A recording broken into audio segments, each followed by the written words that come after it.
അസ്സലാമു അലൈക്കും വറഹ്മത്തുള്ളാഹി വബറകാതുഹു.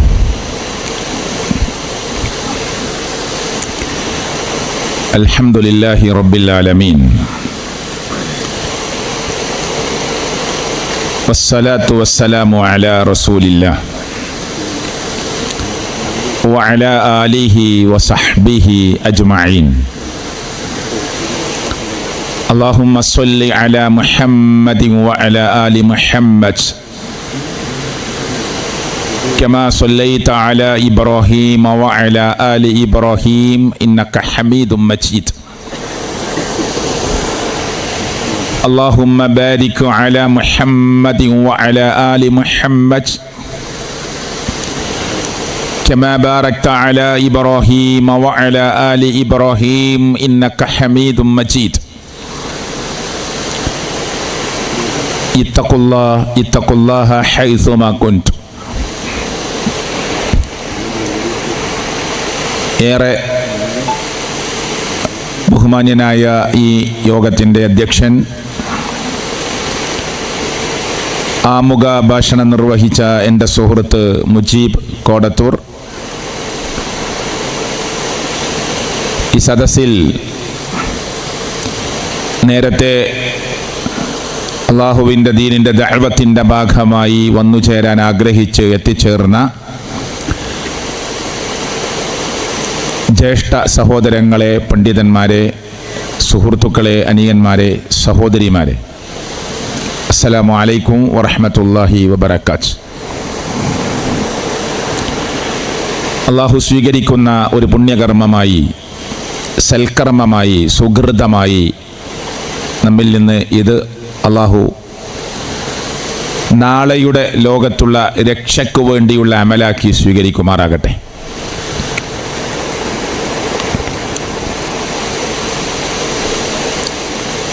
പരിശുദ്ധമായ ഒരു റമദാൻ നമ്മുടെ മുമ്പിൽ വെളിപ്പാടകലെ സമാഗതമാവുമ്പോൾ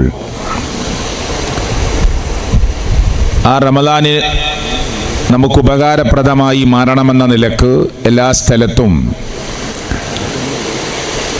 റഹ്ലൻ റമദാൻ പ്രോഗ്രാം നടന്നുകൊണ്ടിരിക്കുകയാണ്.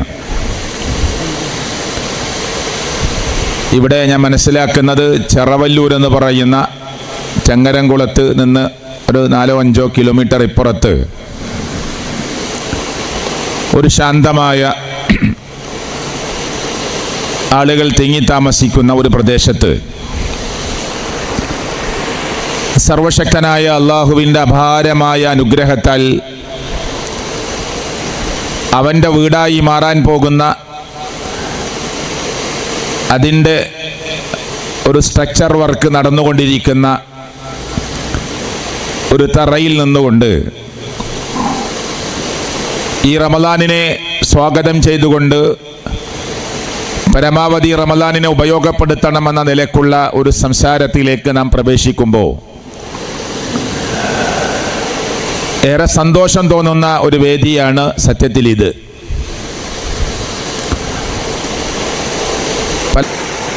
എല്ലാ വർഷവും റമദാൻ ഇങ്ങനെ സമാഗതമാവും. അത്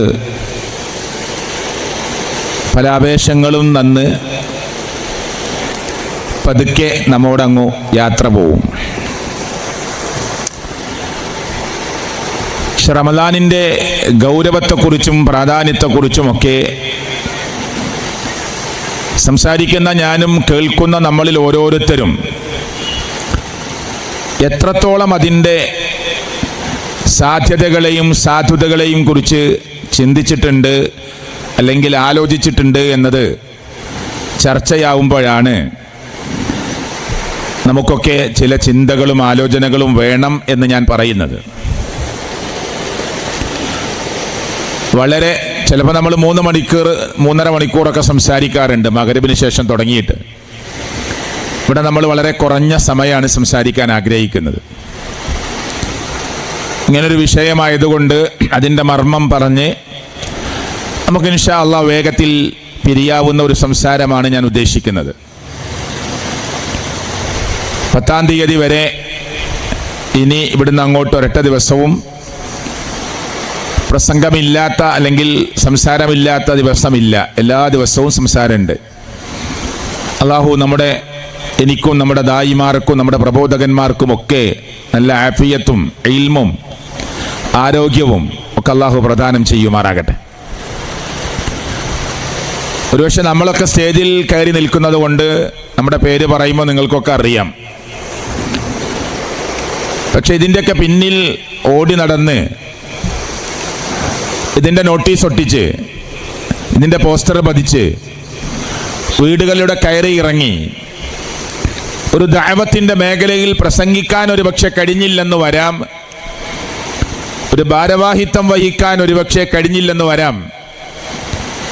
പക്ഷേ ആത്മാർത്ഥമായി അള്ളാഹുവിൻ്റെ ദീനിൻ്റെ ദഅവത്തിൻ്റെ രംഗത്ത് ഉജ്ജ്വലമായ തൻ്റേതായ ഇടം കണ്ടെത്തി പ്രവർത്തിക്കുന്ന കുറേ സഹോദരിമാരും സഹോദരങ്ങളും സാധാരണക്കാരുടെ കൂട്ടത്തിലുണ്ട്.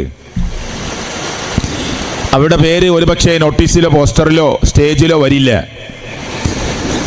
അള്ളാഹു രേഖപ്പെടുത്തിക്കൊണ്ടിരിക്കുന്ന അവൻ്റെ റെക്കോർഡിൽ അവരുടെ പേര് ഉണ്ടാവണം. അള്ളാഹു സ്വീകരിക്കുമാറാകട്ടെ. അവർക്കൊക്കെ അർഹമായ പ്രതിഫലം അള്ളാഹു നൽകി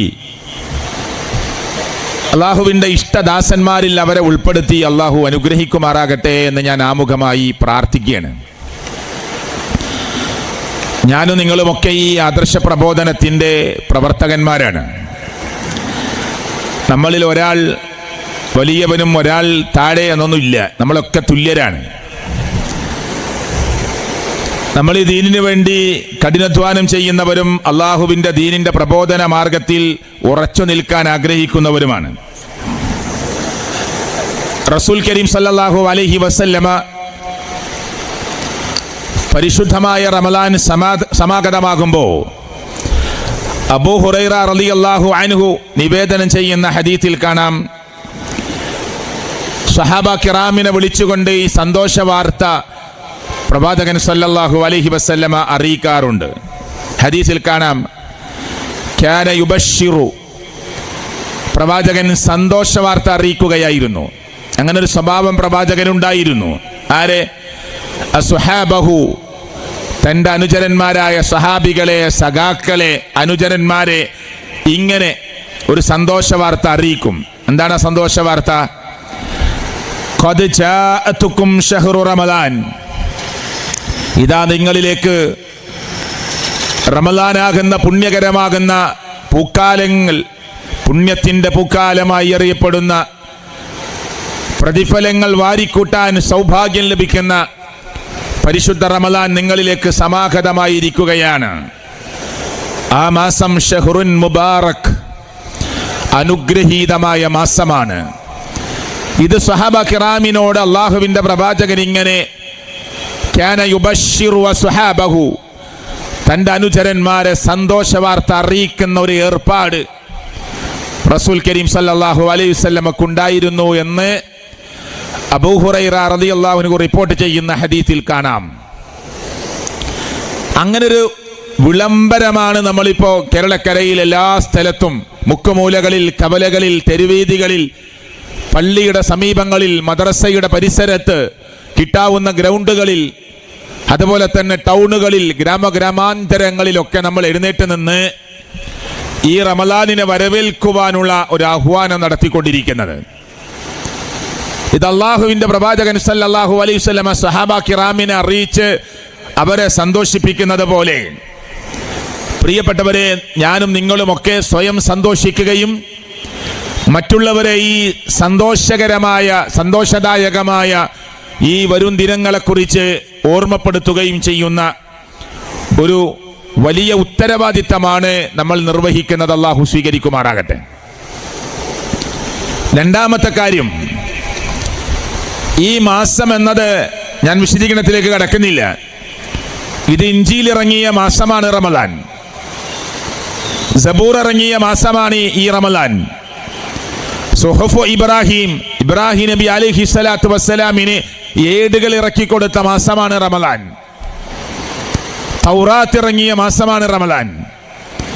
പരിശുദ്ധ ഖുർആനിന്റെ അവതീർണത്തിന് തുടക്കം കുറിച്ച മാസമാണ് റമളാൻ.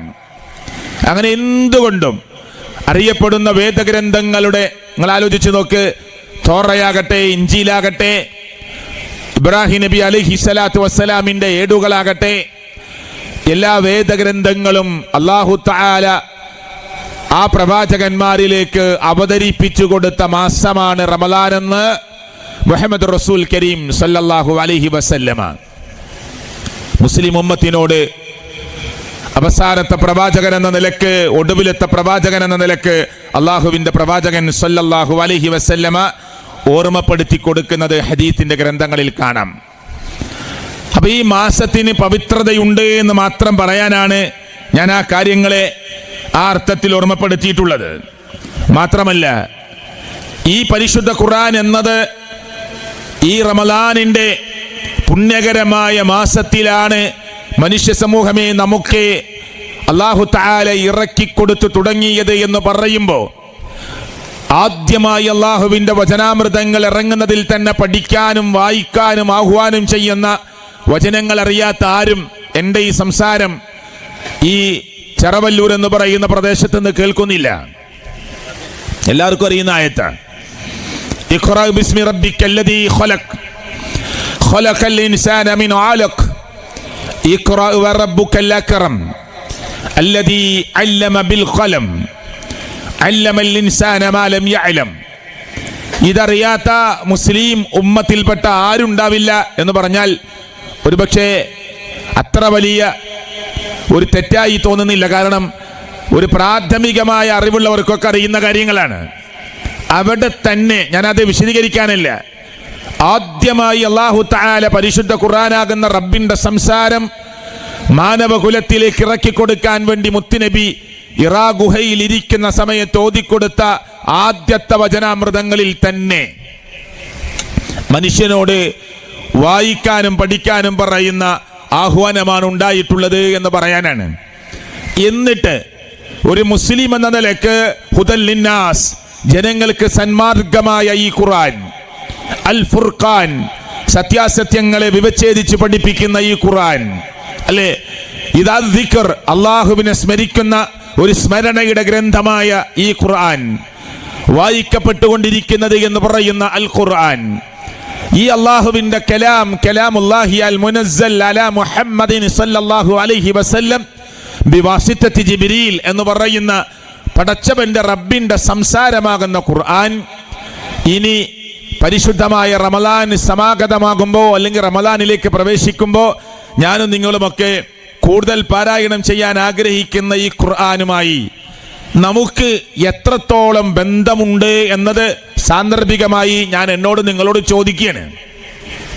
അപ്പൊ നമ്മുടെ മക്കളെ, ഞാനിതൊരു ഉജ്ജ്വലമായ ഒരു സാധാരണ ഒരു പ്രസംഗം പോലെ സംസാരിക്കാനല്ല ഞാൻ ആഗ്രഹിക്കുന്നത്.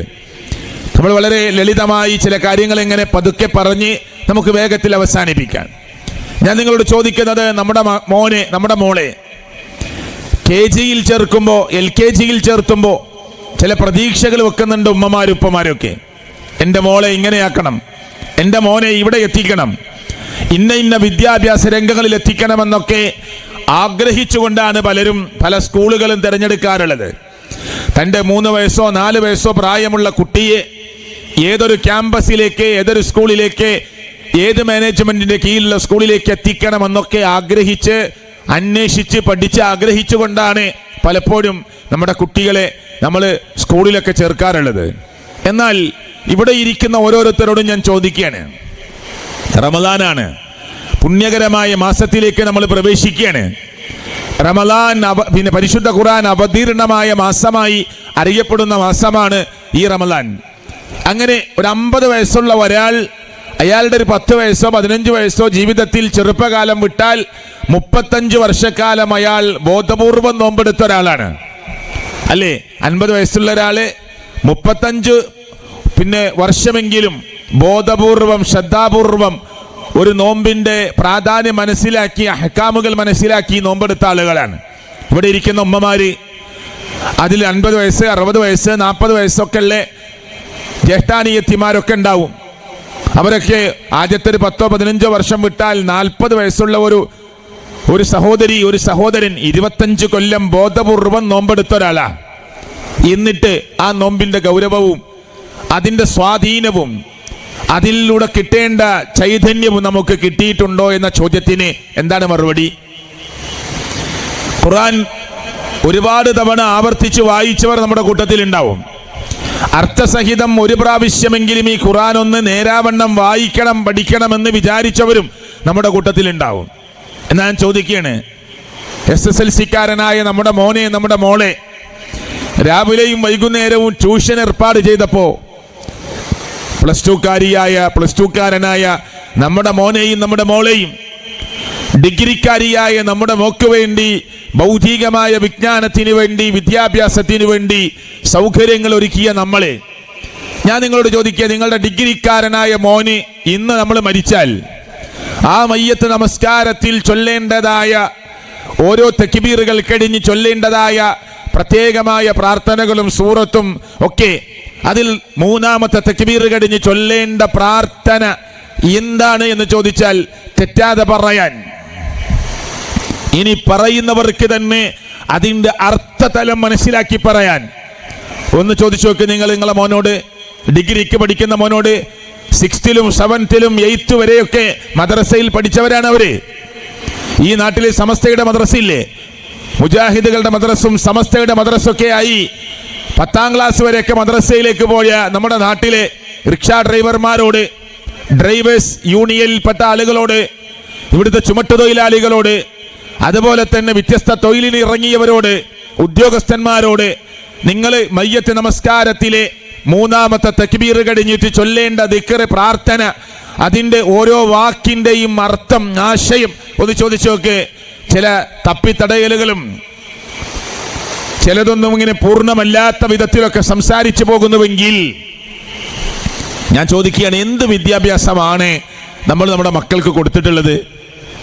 അവളെ ഡിഗ്രിക്കാരിയാക്കി, അവനെ ഡിഗ്രി സർട്ടിഫിക്കറ്റ് വാങ്ങിക്കൊടുത്ത ഒരാളാക്കി, ബിരുദാനന്ദ ബിരുദങ്ങളുടെ സർട്ടിഫിക്കറ്റുകൾ അവൻ്റെ കയ്യിലുണ്ട്. പക്ഷേ വാപ്പ മരിച്ചാൽ വാപ്പക്ക് ഇമാമായി നിൽക്കുന്ന അവന് ഈ പ്രാർത്ഥനയുടെ അർത്ഥവും ആശയവും അറിയുന്നില്ലെങ്കിൽ, പരിശുദ്ധ ഖുർആൻ ഒന്ന് തുറന്നാൽ അതിൽ 6236 ആയത്തുകൾ വരുമ്പോൾ, 114 അധ്യായങ്ങൾ വരുമ്പോൾ, ഒരു സൂറത്ത് തുറന്നു കൊടുത്താൽ ഒരു പേജിൽ അർത്ഥം തെറ്റാതെ പറയാൻ പറ്റുന്ന ഒരു മോനായി, ഒരു മോളായി നമ്മുടെ ഡിഗ്രിക്കാരനെ മാറ്റാൻ നമുക്ക് സാധിച്ചിട്ടുണ്ടോ എന്ന ചോദ്യത്തിന് എന്താ ഉത്തരം? 8th പഠിക്കുന്ന നമ്മുടെ മോന്, നമ്മുടെ മോള് ഫ്ലുവൻ്റായി ഇംഗ്ലീഷ് സംസാരിക്കുമ്പോൾ അഭിമാനം കൊള്ളുന്നവരാണ്. ഇന്ന സ്കൂളിലാണ് പഠിക്കുന്നത്, അവിടെ നല്ല ടീച്ചേഴ്സാണ്, നല്ല മാനേജ്മെന്റ് ആണ് എന്നൊക്കെ നമ്മൾ പറഞ്ഞിട്ട് നല്ല ഫീ കൊടുക്കണം, അതിലൊന്നും പ്രശ്നമില്ല, അതിന് ഉപകാരമുണ്ട് എന്നൊക്കെ വിലയിരുത്തുമ്പോൾ ഖുർആനിലെ ഒരു പേജിൽ അർത്ഥം പോലും 1400 വർഷങ്ങളായി വാക്കുകൾക്ക് പോലും മാറ്റമില്ലാതെ, അക്ഷരങ്ങൾക്ക് മാറ്റമില്ലാതെ, ഇനി ആയത്തുകൾക്ക് മാറ്റമില്ലാതെ, ഒരു വള്ളിക്ക് പുള്ളിക്ക് പോലും വ്യത്യാസമില്ലാതെ ഇലാ യൗമിൽ ഖിയാമ, ഖിയാമത്ത് നാൾ വരെ നിലനിൽക്കുമെന്ന് പറയുന്ന അള്ളാഹുവിന്റെ കലാമിൽ, പ്രിയപ്പെട്ടവരെ, ഇംഗ്ലീഷും ഹിന്ദിയും തമിഴും തെലുങ്കും കന്നഡയും ലോകത്തിലെ വ്യത്യസ്ത ഭാഷകൾ സംസാരിക്കാൻ അറിയുന്ന ഒരു മോൻ എനിക്കുണ്ട് എന്ന അഭിമാനത്തോടുകൂടി പീഡികത്തിണ്ണയിലിട്ട ഒരു ബെഞ്ചിലോ കസേരയിലോ ഇരുന്ന് അഭിമാനത്തിന്റെ വമ്പ് വർത്തമാനം പറയുമ്പോൾ ലോകരക്ഷിതാവായ അള്ളാഹുവിന്റെ കലാമാകുന്ന ഖുർആനിലെ ഒരു പേജിന്റെ അർത്ഥം പോലും എനിക്കും എൻ്റെ മോനും എൻ്റെ മോക്കും എൻ്റെ കുടുംബിനിക്കും എൻ്റെ വീട്ടുകാർക്കും പറയാൻ അറിയില്ല എന്ന് പറയുമ്പോൾ എന്തൊരു വിദ്യാഭ്യാസമാണ് നമ്മളൊക്കെ നേടിയത്? ഞാൻ ചോദിക്കുകയാണ്, എന്നോടും നിങ്ങളോടും ചോദിക്കുകയാണ്. ഈ സിലബസ് ഒക്കെ മാറും. CBSE പഠിക്കുന്ന, അതല്ലെങ്കിൽ കേരള സിലബസിന് പഠിക്കുന്ന, മറ്റേതെങ്കിലും സിലബസിന് പഠിക്കുന്ന കുട്ടികളുടെ സിലബസ് ഒക്കെ മാറും. മാറി മാറി വരുന്ന സിലബസുകളൊക്കെ പഠിച്ചെടുക്കാൻ തയ്യാറാകുന്ന കുട്ടികൾ, കേരളം വിട്ട് മറ്റൊരു സ്റ്റേറ്റിലേക്ക് ഉപരി പഠനത്തിന് വേണ്ടി പോകുന്നവർ, രാജ്യം വിട്ട് മറ്റു രാജ്യങ്ങളിലേക്ക് പോകുന്നവർ, ലോകത്തെവിടെ പോയാലും ഒരുപോലെ നിൽക്കുന്ന ഖുർആൻ, ജനിച്ചന്ന് മുതൽ കേൾക്കാൻ തുടങ്ങിയ ഖുർആൻ, ആ ഖുർആൻ ഇന്ന് വരെ നമുക്ക് മര്യാദക്ക് പഠിക്കാൻ സാധിച്ചിട്ടില്ല എന്ന് പറയുമ്പോൾ പരിശുദ്ധ ഖുർആനിൽ അല്ലാഹ് ചോദിച്ചൊരു ചോദ്യമുണ്ട്. ഖുൽ, നബിയെ ചോദിക്കുക, ഈ ഉമ്മത്തിനോടൊന്ന് ചോദിക്കണം, ഓരോരുത്തരായി അവരുടെ നഫ്സിനോട് ചോദിക്കണം. ഖുൽ ഹൽ യസ്തബിൽ ലദീന യഅലമൂന വല്ലദീന ലാ യഅലമൂൻ, അറിവുള്ളവരും അറിവില്ലാത്തവരും ഒരുപോലെയാണോ? ആ ചോദ്യം നിങ്ങളെ മനസ്സോടൊന്ന് ചോദിച്ചു നോക്ക്. ഖുൽ ഹൽ യസ്തബിൽ ലദീന യഅലമൂന വല്ലദീന ലാ യഅലമൂൻ, അറിവുള്ളവരും അറിവില്ലാത്തവരും ഒരുപോലെയാണോ? എന്താ മറുപടി? ഇവിടെ ഇംഗ്ലീഷ് അറിയുന്നവനും അറിയാത്തവനും, ഭാഷ അറിയുന്നവനും അറിയാത്തവനും, അതൊന്നുമല്ല അതിൻ്റെ അർത്ഥം. ഈ ജീവിതം എന്തിനാണ്? ഇവിടുത്തെ ജീവിതം എന്തിനാണ്? ഇവിടെ എത്രയോ മനുഷ്യർ നമ്മെ വിട്ടു പിരിഞ്ഞിട്ടുണ്ട്. നമ്മൾ ഇന്നല്ലെങ്കിൽ നാളെ പോകേണ്ടവരാണ്. ഞാൻ ഇടയ്ക്കരയിൽ നിന്ന് യാത്ര ചെയ്ത് വരുമ്പോൾ എൻ്റെ വസ്ത്രം എൻ്റെ കൈ കൊണ്ട് അണിഞ്ഞ് ഈ ഷർട്ടിൻ്റെ ബട്ടൺ എൻ്റെ കൈ കൊണ്ടിട്ടതാണ്. എന്നാൽ ചെറവല്ലൂരിലെ ഏതെങ്കിലും മനുഷ്യർ ഒരുപക്ഷെ എൻ്റെ ഷർട്ടിൻ്റെ ബട്ടൺ അടിക്കേണ്ടി വരും. ഒരുപക്ഷെ ഞാൻ ഈ സ്റ്റേജിൽ തന്നെ മരിച്ചു വീണേക്കാം. അള്ളാഹു നമുക്കൊക്കെ ദീർഘായുസ് നൽകി അനുഗ്രഹിക്കുമാറാകട്ടെ. ഒരു ഗ്യാരണ്ടിയും ഇല്ലാത്തവരാണ് നമ്മൾ. ഉണ്ടോ ഒരു ഗ്യാരണ്ടി പറയാൻ? ഒരു ഫ്രിഡ്ജ് വാങ്ങാൻ, റെഫ്രിജറേറ്റർ വാങ്ങാൻ, ഒരു വാഷിംഗ് മെഷീൻ വാങ്ങാൻ, മറ്റേതെങ്കിലും ഒരു ഇലക്ട്രിക്കൽ ഉപകരണം വാങ്ങാൻ പോകുമ്പോൾ അതിൻ്റെ ഗ്യാരണ്ടി പേപ്പറും വാറണ്ടി പേപ്പറും ഒക്കെ ചോദിച്ചു വാങ്ങുന്ന മനുഷ്യ, ആ മെഷീനറിയുമായി നിന്റെ വീട്ടിലേക്ക് എത്താൻ ഗ്യാരണ്ടി പറയാൻ ധൈര്യമുണ്ടോ? നമുക്ക് ഇല്ല. അത്ര നിസ്സാരനാണ് നമ്മൾ, അത്ര നൈമിഷികമാണ് നമ്മുടെ ജീവിതം, അത്ര നശ്വരമാണ് എന്റെയും നിങ്ങളുടെയും ലൈഫ്. എന്നിട്ട് പ്രിയപ്പെട്ടവരെ, അനന്തമായി കിടക്കുന്ന, അനശ്വരമായി ഞാനും നിങ്ങളും നാളെ കാണാൻ പോകുന്ന പരലോകമെന്ന് പറയുന്ന ലോകത്തിനു വേണ്ടി എന്ത് സമ്പാദിച്ചു എന്ന ചോദ്യത്തിന് ഉത്തരമാണ് ഞാനും നിങ്ങളും കണ്ടെത്തേണ്ടത്. ഈ റമദാനിന്റെ മുന്നിലെത്തി നിൽക്കുമ്പോൾ വീടുകളും മതിലുകളും ഒക്കെ പെയിന്റ് ചെയ്ത്, വൈറ്റ് വാഷ് ചെയ്ത്, അല്ലേ, ക്ലിയർ ചെയ്തുകൊണ്ടിരിക്കുകയാണ്. മുറ്റത്ത് വിരിച്ച ഇന്റർലോക്കുകൾ അത് കളർ പോയത് കൊണ്ട് വീണ്ടും അതിനെ പോളിഷ് ചെയ്യാൻ ഒരുങ്ങിയിരിക്കുകയാണ് നമ്മളൊക്കെ. അതൊന്നും ചെയ്യുന്നതിന് തെറ്റാണ്, മോശമാണ് എന്നല്ല ഞാൻ പറയുന്നത്. റമദാൻ എന്നത് മാനസികമായും ശാരീരികമായും ബൗദ്ധികമായും ഒക്കെ നമ്മൾ ഒരുങ്ങുന്നതിനൊന്നും ഇസ്ലാം എതിര് പറഞ്ഞിട്ടില്ല. പക്ഷേ വീടിന്റെ പെയിന്റ് മാറ്റുന്നു, മതിൽ വൃത്തിയാക്കിയെടുക്കുന്നു, മുറ്റം ക്ലീൻ ചെയ്യുന്നു, വീടിനുള്ളിൽ കിടക്കുന്ന ഫർണിച്ചറുകൾ വരെ റമദാൻ സമാഗതമായി എന്ന സന്തോഷത്താൽ ഞാനും നിങ്ങളുമൊക്കെ അത് ക്ലിയർ ചെയ്യുകയാണ്, ക്ലീൻ ചെയ്യുകയാണ്. വീടിനുള്ളിൽ ഒരു ഒതുക്കവും അടക്കവും ഒക്കെ ഉണ്ടാക്കിയെടുക്കുന്നു. എല്ലാം കണ്ടുകൊണ്ടിരിക്കുന്ന ചാനലുകൾ താൽക്കാലികമായി ക്ലോസ് ചെയ്യുന്നു. മനുഷ്യ, റമദാൻ എന്ന് പറയുന്ന പരിശുദ്ധമായ പരിപാവനമായ പുണ്യത്തിന്റെ പൂക്കാലമായി അറിയപ്പെടുന്ന ഷഹ്റുൻ മുബാറക് എന്ന് പ്രവാചകൻ സല്ലല്ലാഹു അലൈഹി വസല്ലം പറഞ്ഞ ഈ റമദാനിന്റെ മുന്നിലേക്ക് കാലെടുത്തു വെക്കുമ്പോ എന്റെയും നിങ്ങളുടെയും വീട് വൈറ്റ് വാഷ് ചെയ്യാൻ നമ്മുടെ കയ്യിൽ പൈസ ഇല്ലെങ്കിൽ പ്രശ്നമില്ല, നമ്മുടെ ഇന്റർലോക്ക് പോളിഷ് ചെയ്യാൻ പണമില്ലെങ്കിൽ പ്രശ്നമില്ല. പക്ഷേ ഞാനും നിങ്ങളും ഒരു പണവും ചെലവഴിക്കാതെ ഒന്ന് പോളിഷ് ചെയ്യേണ്ട സ്ഥലമുണ്ട്. അതാണ് വാരിയെല്ലുകൾക്കുള്ളിൽ ലോകത്തിന്റെ രക്ഷിതാവായ റബ്ബ് സ്ഥാപിച്ചിട്ടുള്ള നമ്മുടെ മനസ്സ്, ഹൃദയം എന്നൊക്കെ പറയുന്നത്. അത് ക്ലിയർ ആയിട്ടുണ്ടോ? കഴിഞ്ഞ റമദാനിൽ ഫാത്തിമ, കഴിഞ്ഞ റമദാനിൽ മൈമൂന, ആയിഷ, ഉമ്മു കുൽസോ, അല്ലെ, സൈനബ്, കുറെ പേരുകൾ നമുക്ക് പറയാം. മുഹമ്മദും ഇബ്രാഹിമും സുലൈമാനും അബൂബക്കറും ഒക്കെ. ചിന്തിക്കണേ, റമദാൻ കഴിഞ്ഞാലും റമദാനിന് മുമ്പുള്ള അതേ കുശുമ്പുള്ള ഫാത്തിമയായി ബാക്കിയാകുന്നുവെങ്കിൽ, ഏഷണി പരദൂഷണം പറയുന്ന മൈമൂനയായി ബാക്കിയാകുന്നുവെങ്കിൽ, മറ്റുള്ളവരെ പരിഹസിക്കുന്ന അബൂബക്കറും മുഹമ്മദും ആയിഷയുമായി ബാക്കിയാകുന്നുവെങ്കിൽ, റമദാൻ എന്ന് പറയുന്ന ഈ പരിപാവനമായ ഈ റമദാനിലെ ഏത് ചൈതന്യമാണ് എന്റെയും നിങ്ങളുടെയും ഹൃദയത്തിലേക്ക് ചെന്ന് അത് ഫലിച്ച് ഈ സമൂഹത്തിന്റെ മുമ്പിലേക്ക് മാറ്റത്തിന്റെ വിപ്ലവമായി കൊണ്ടുവരാൻ നമുക്ക് സാധിച്ചിട്ടുള്ളത് എന്ന ചോദ്യത്തിന് ഉത്തരമില്ല. ഉണ്ടോ? പലിശക്ക് കൊടുക്കുന്ന മുസ്ലിം റമദാൻ കഴിഞ്ഞിട്ടും പലിശക്കാരനായി തന്നെ മാറുകയാണ്. വ്യഭിചാരത്തിന്റെ മായാലോകത്തിലേക്ക് നടന്നു പോകുന്നവർ റമദാൻ കഴിഞ്ഞാലും വ്യഭിചാരത്തിന്റെ മായാലോകത്തിലേക്ക് തന്നെ വീണു പോകുന്നവരായി മാറുന്നു. പരിശുദ്ധമായ റമദാൻ വന്നപ്പോ തന്റെ കയ്യിലുള്ള മൊബൈൽ എന്ന് പറയുന്ന ഈ ഉപകരണത്തെ മാന്യമായി ഉപയോഗിച്ചവർ റമദാൻ കഴിഞ്ഞാൽ വീണ്ടും തന്റെ കണ്ണുകളെ പടച്ചവൻ ഇഷ്ടപ്പെടാത്ത, മുത്തുനബി സല്ലല്ലാഹു അലൈഹി വസല്ലം അംഗീകരിച്ചു തന്നിട്ടില്ലാത്ത, അള്ളാഹുവിന്റെ ദീന് വിലക്കിയിട്ടുള്ള, നാളെ വരാനിരിക്കുന്ന ലോകത്തെ ഇതിന്റെ തിക്തഫലമായി നരകമാണ് എന്ന് പറഞ്ഞിട്ടുള്ള, കണ്ണുകൊണ്ടും കാതുകൊണ്ടും അതുപോലെ ശരീരം കൊണ്ടുമൊക്കെയുള്ള വ്യഭിചാരങ്ങൾ ചെയ്യാൻ പ്രേരിപ്പിക്കുന്ന മ്ലേച്ഛകരമായ അശ്ലീലതയുടെ മായാലോകത്തേക്ക് ക്ഷണിക്കുമ്പോ റമദാൻ കഴിഞ്ഞാൽ വീണ്ടും ഈ വൃത്തികെട്ട ലോകത്തേക്ക് തന്നെ തന്റെ വിരൽ തുമ്പുകളെ ചലിപ്പിച്ച് അനാവശ്യമായ സൈറ്റുകളിലൂടെ യാത്ര ചെയ്യാനാണ് എന്റെ വീട്ടിലെ ഡിഗ്രിക്കാരിയായ മോൾ റെഡിയാകുന്നതെങ്കിൽ, എന്റെ വീട്ടിലെ +2 കാരനായ മോൻ തയ്യാറാകുന്നതെങ്കിൽ, ബിരുദാനന്ദ ബിരുദങ്ങളുടെ സർട്ടിഫിക്കറ്റ് വാങ്ങി കയറി വരുന്ന ലിവിംഗ് റൂമിലും ഡൈനിങ് റൂമിലുമൊക്കെ പ്രിയപ്പെട്ടവരെ ആളുകൾ കാണുമാറ് ഒരുപാട് ട്രോഫികളും സർട്ടിഫിക്കറ്റുകളും നിരത്തി വച്ചിട്ടും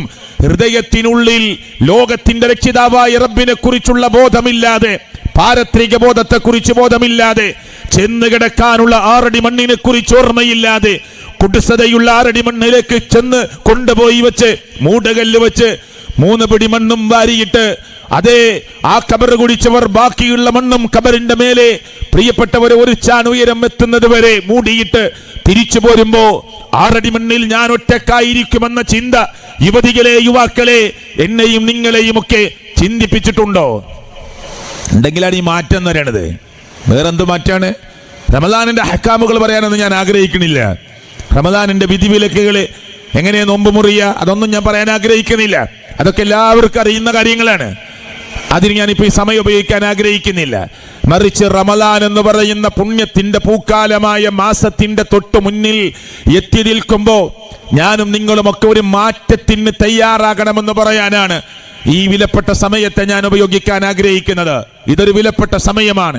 അല്ലാഹു ഖുർആനിൽ പറഞ്ഞത്, ഇന്നല്ലാഹ ലാ യുഗയ്യിറു മാ ബിഖൗമിൻ ഹത്താ യുഗയ്യിറു മാ ബിഅൻഫുസിഹിം. അതെ, ഒരു സമൂഹം സ്വയം നന്നാകാൻ തീരുമാനിക്കുന്നത് വരെ, മാറ്റത്തിന് റെഡിയാകുന്നത് വരെ അല്ലാഹു ആ സമൂഹത്തെ മാറ്റുകയില്ല. എന്താ പറഞ്ഞത്? ഒരു സമൂഹം സ്വയം നന്നാകാൻ ഞാൻ ഇത് വെറുതെ പറയല്ല. വീടുകളിലൊക്കെ ചാനൽ വരെ കട്ട് ചെയ്യണ മാസാണ് ഇനി വരാൻ പോണത്. ഇവിടെ ഉണ്ടോ എനിക്കറിയില്ല. നമ്മളൊക്കെ നാടിന്റെ പരിസരത്ത് നമ്മൾ കാണാറും കേൾക്കാറുള്ള വാർത്തയാണ്. ഇനി ചാനലൊന്നും വേണ്ട. റമദാൻ ഇപ്പോൾ ഒരു വാർത്ത കണ്ടുകൂടാന്നൊന്നുമില്ല, പക്ഷെ ചാനലൊന്നും വേണ്ട. എന്തേ? അല്ല, അനാവശ്യങ്ങൾ വരും. ഒരു വാർത്ത പോലും മര്യാദക്ക് ഒരു വൃത്തികെട്ട പെണ്ണിന്റെ പരസ്യമില്ലാതെ കാണാൻ പറ്റാത്ത ലോകത്താണ് നമ്മൾ ജീവിക്കുന്നത്. ആണ് ഇതൊക്കെ ഒരു 10 വർഷം 20 വർഷം മുമ്പൊന്നും ഇങ്ങനെയൊക്കെ കാണാന്നുള്ളത് ഒരു ഉപ്പാക്കും ഉമ്മാക്കൊന്നും സഹിക്കാൻ പറ്റാത്ത കാര്യമായിരുന്നു. കുടുംബങ്ങൾ ഒന്നിച്ചിരുന്ന് അങ്ങനെയുള്ള പരസ്യമൊന്നും കാണുമായിരുന്നില്ല. ഇന്നതൊരു ലോകത്ത് ചർച്ചയല്ല. എല്ലാം മാറി മാറി വരുന്നു. തെറ്റിന്റെ വ്യാപനം തെറ്റിനെ പതുക്കെ ചെറുതാക്കി തോന്നിക്കുന്നു. സത്യല്ലേ? കള്ളു കുടിക്കാൻ നല്ലത് ചെറവല്ലൂരിലൊക്കെ വലിയൊരു വാർത്തയായിരുന്നു മുമ്പ്. 20, 30, 40 വർഷം മുമ്പൊക്കെ ഒരു മുസ്ലിമൊക്കെ കള്ളു കുടിച്ചു എന്ന് പറഞ്ഞാൽ ആളുകൾ ഇങ്ങനെ കുശുകുശു വർത്തമാനം പറയും. ഓൻ കള്ളു കുടിച്ചെത്രയെന്ന്. ഇന്ന് കള്ളു കുടിക്കാത്ത മുസ്ലിം വീടുകൾ എത്രയുണ്ട് എന്ന പ്രത്യേക പരിശോധന നടത്തിയാൽ അപൂർവം വീടുകളാണ് മുസ്ലിം വീടുകളായി എണ്ണാൻ പറ്റുന്നത്. കാരണം അമുസ്ലിങ്ങൾ വരെ പറയുന്നത്, ഈ മുസ്ലിങ്ങൾ എല്ലാവരും കള്ളു കുടിക്കാൻ തുടങ്ങിയതുകൊണ്ട് ഞങ്ങൾക്ക് ബുദ്ധിമുട്ടുണ്ടായി എന്ന് വരെ സ്ഥിരമായി കുടിക്കുന്ന ആളുകൾ പറയുന്ന വാക്കുകൾ നിങ്ങൾക്കൊക്കെ ഒന്ന് അന്വേഷിച്ചാൽ കിട്ടും. എന്ന് പറഞ്ഞാൽ അതൊക്കെ വ്യാപനം നടന്നുകൊണ്ടിരിക്കുകയാണ്. അല്ലാഹുവിന്റെ റസൂൽ പറഞ്ഞു സല്ലല്ലാഹു അലൈഹി വസല്ലമ, ലയകൂനന്ന മിൻ ഉമ്മതി അഖ്വാബുൻ, എൻ്റെ ഉമ്മത്തിൽ നിന്ന് ചില ജനവിഭാഗങ്ങൾ ഉണ്ടായി തീരുക തന്നെ ചെയ്യും. ലയകൂനന്ന മിൻ ഉമ്മതി അഖ്വാമുൻ, എൻ്റെ ഉമ്മത്തിൽ നിന്ന് ഒരു പ്രത്യേക ജനവിഭാഗങ്ങൾ, കൗമുകൾ, അഖ്വാമുകൾ ഉണ്ടായിത്തീരും. അവരുടെ പ്രത്യേകത എന്താണ്? യസ്തഹില്ലുനൽ ഹിറ വൽ ഖംറ വൽ ഹരീറ വൽ മഅസിഫ. 4 കാര്യങ്ങളാണ് അവിടെ എണ്ണിയത്. ഇവർ അനുവദനീയമാണ് എന്ന് വാദിക്കുകയും പറയുകയും പ്രാക്ടിക്കലാക്കുകയും ചെയ്യും. എന്താണ് ഈ അനുവദനീയമാക്കുന്നത്? ഒന്നാമത് എണ്ണിയത് വ്യഭിചാരമാണ്. പ്രിയപ്പെട്ടവരെ, വ്യഭിചാരം. അതേ, ഇവൻ അവിഹിത ബന്ധത്തിലാണ്. കല്യാണം കഴിഞ്ഞ സഹോദരിമാർ വരെ, കല്യാണം കഴിഞ്ഞ ചെറുപ്പക്കാർ, കല്യാണം കഴിഞ്ഞ സഹോദരിമാർ, കോളേജിലേക്കൊക്കെ പോകുന്ന, സ്കൂളിലേക്ക് പോകുന്ന, അതേ ഡിഗ്രിയിലേക്ക് പഠിക്കാൻ പോകുന്ന പെൺകുട്ടികളെക്കാളും ആൺകുട്ടികളെക്കാളും വിവാഹം കഴിഞ്ഞവർ അവിഹിത ബന്ധത്തിൽ ഏർപ്പെടുന്നു എന്ന ഞെട്ടിക്കുന്ന സർവേ റിപ്പോർട്ടുകളാണ് ലോകത്ത് വരുന്നത്. അതൊന്നും ഒരു പ്രശ്നമേ അല്ല. തന്റെ ഭർത്താവിനെ ചതിക്കുന്ന ഭാര്യയും ഭാര്യയെ ചതിക്കുന്ന ഭർത്താവുമൊക്കെ നിരന്തരം വർദ്ധിച്ചുകൊണ്ടേയിരിക്കുകയാണ്. 2 കുട്ടികളെ ഉറക്കിക്കിടത്തി പാതിരാത്രിയിൽ 12 മണിക്ക് കാമുകന്റെ കൂടെ ഇറങ്ങിപ്പോകുന്ന വിവാഹിതരായ സഹോദരിമാരുടെ വാർത്തകൾ വന്നുകൊണ്ടേയിരിക്കുകയാണ്. അവിടെയൊന്നും ദീന് പറഞ്ഞു കൊടുത്താൽ അതൊക്കെ ഒരു ശൈത്താനികത്തിന്റെ വർത്തമാനമായി തോന്നുകയും അലോസരങ്ങൾ സൃഷ്ടിക്കുകയും ചെയ്യുന്ന ഒന്നായി കാണുകയും ചെയ്യുന്ന ഒരു ലോകത്താണ് നമ്മൾ ജീവിക്കുന്നത്. പ്രവാചകൻ പറയുക, എന്റെ ഉമ്മത്തിൽ നിന്ന് ലയകൂനന്ന മിൻ ഉമ്മതി അഖ്വാമുൻ, എന്റെ ഉമ്മത്തിൽ നിന്നൊരു ജനവിഭാഗം ഉണ്ടായി തീരുക തന്നെ ചെയ്യും.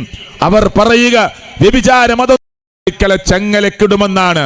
ഈ പിശാചിക്കലെ ചങ്ങലക്കിട്ടിട്ട് നരകത്തിന്റെ കവാടങ്ങൾ കൊട്ടിയടച്ചിട്ട് സ്വർഗത്തിന്റെ കവാടങ്ങൾ മലർക്കെ തുറന്നിട്ടും എന്താ ഈ മുസ്ലിം ഉമ്മത്തിൽപ്പെട്ട പലരും ഇങ്ങനെ ആയിപ്പോയത് എന്ന ചോദ്യത്തിന് ഉത്തരമാണ് ഞാൻ പറഞ്ഞത്. നമ്മുടെയൊക്കെ ജീവിതത്തിൽ ഇങ്ങനെ പിശാചുണ്ടാക്കി വെച്ച കുറെ പ്രേരണകളുണ്ട്. ആ പ്രേരണകൾ ഇങ്ങനെ തികട്ടി തികട്ടി തികട്ടി വരികയാണ്. അതുകൊണ്ട് ഒരു ഉമ്മക്ക്, ഒരു വാപ്പക്ക് മക്കളോട് റമലാൻ മാസത്തിൽ വരെ ഒന്ന് മര്യാദക്കിരുന്ന് ഖുർആൻ ഓതിക്കൂടെ എന്ന് ചോദിക്കേണ്ടി വരുന്ന ദുർഗതിയുടെ അവസ്ഥ ലോകത്തുണ്ടായിക്കൊണ്ടിരിക്കുകയാണ്. സത്യല്ലേ ഈ പറയണത്? അതുകൊണ്ടാണ് ഞാൻ നേരത്തെ പറഞ്ഞത്, വീടല്ല നമ്മൾ വൈറ്റ് വാഷ് ചെയ്യേണ്ടത്, മതിലും മുറ്റവും അല്ല നമ്മൾ ക്ലിയർ ചെയ്യേണ്ടത്. ചെയ്തോളൂ, പക്ഷെ ചെയ്യേണ്ട സ്ഥലമുണ്ട്, അത് ഖൽബാണ്. ഖൽബ് മാറിക്കൊണ്ടിരിക്കുന്നത് എന്നാണ്. ഇപ്പൊ ഈ സ്റ്റാൻഡ് ഒന്ന് തിരിച്ചിടാൻ അറബിയിൽ വേണമെങ്കിൽ ഖല്ലിബ് എന്ന് പറയാം. ഈ ബോക്സ് ഒന്ന് തിരിച്ചു വെക്കാൻ വേണമെങ്കിൽ അറബിയിൽ ഖല്ലിബ് എന്ന് പറയാം. എന്റെ അർത്ഥം എന്താണ്? തിരിച്ചു വെക്കുന്ന എന്ന് പറഞ്ഞാൽ ഖൽബ് എന്ന് പറഞ്ഞാൽ അങ്ങനെ തിരിഞ്ഞുകൊണ്ടിരിക്കുകയാണ്, മാറിക്കൊണ്ടിരിക്കുകയാണ്. ഏത് സമയത്തും ആ മനസ്സിങ്ങനെ മാറാം, മനസ്സിനുള്ളിൽ ഇങ്ങനെ മാറ്റങ്ങൾ ഉണ്ടാവാം, പിശാച് ഇടപെടാം. അതുകൊണ്ട് തന്നെയാണ് പിശാചിനെ നിങ്ങൾ ശത്രുവായി കാണണമെന്ന് അല്ലാഹുവിന്റെ പ്രവാചകൻ പ്രഖ്യാപിച്ചത്, ഖുർആനിന്റെ ആയത്തോതി തന്ന് പഠിപ്പിച്ചത്. ഇന്ന ശൈത്വാന ലക്കും അദു ഫത്തഖിദൂഹു അദുവ, പിശാച് നിങ്ങളുടെ ശത്രുവാണ് കേട്ടോ, അവനെ നിങ്ങൾ ശത്രുവായി തന്നെ കാണണം. കാണലുണ്ടോ? ഉണ്ടോ? അങ്ങനെ പിശാചിനെ ശത്രുവായി കാണാൻ സാധിക്കുന്ന ഒരാൾക്ക് അവന്റെ കണ്ണുകളെ വൃത്തികേടിലേക്ക് പിശാചിങ്ങനെ പ്രേരിപ്പിക്കുമ്പോൾ അരുത് എന്ന് സ്വന്തം മനസ്സിനോട് പറയാൻ, ദേഹേച്ഛയോട് പറയാൻ, സ്വന്തം ഖൽബിനോട് പറയാൻ, ഞാനില്ല തെറ്റിലേക്കെന്ന് പറയാൻ, ഞാനില്ല തിന്മയിലേക്കെന്ന് പറയാൻ, അതേ അവനെങ്ങനെ പ്രേരിപ്പിക്കും. എങ്ങനെ? അതവന്റെ ദേഹേച്ഛയോടുള്ള സമരമാണ്. അവൻ കോപിഷ്ഠനായി മാറുന്ന ഒരാളാണ്. ആ കോപത്തെ അടക്കി നിർത്തി പ്രാക്ടീസ് ചെയ്യാനുള്ള മാസമാണ് ചെറുവല്ലൂരിലെ മുസ്ലിങ്ങളെ ഈ റമദാൻ. അവന്റെ കോപത്തെ അടക്കി നിർത്തി പഠിക്കാൻ. അല്ലേ, ഈ നമ്മുടെ നാട്ടിലെ, നമ്മുടെ കൂട്ടത്തിലെ, നമ്മുടെ മുസ്ലിം ഉമ്മത്തിലെ ആരാ ഏറ്റവും വലിയ ശക്തിയുള്ളവൻ? പ്രവാചകൻ എന്താ പറഞ്ഞത്? നിങ്ങളെ നാട്ടിലെ നല്ല ജിമ്മിന് പോകുന്ന ആള് എന്നല്ല, നിങ്ങളെ നാട്ടിലെ നല്ല മസിൽ പവറുള്ള ആള് എന്നല്ല, നല്ല ആരോഗ്യ ദൃഢഗാത്രനായ മനുഷ്യനെന്നല്ല. പിന്നെ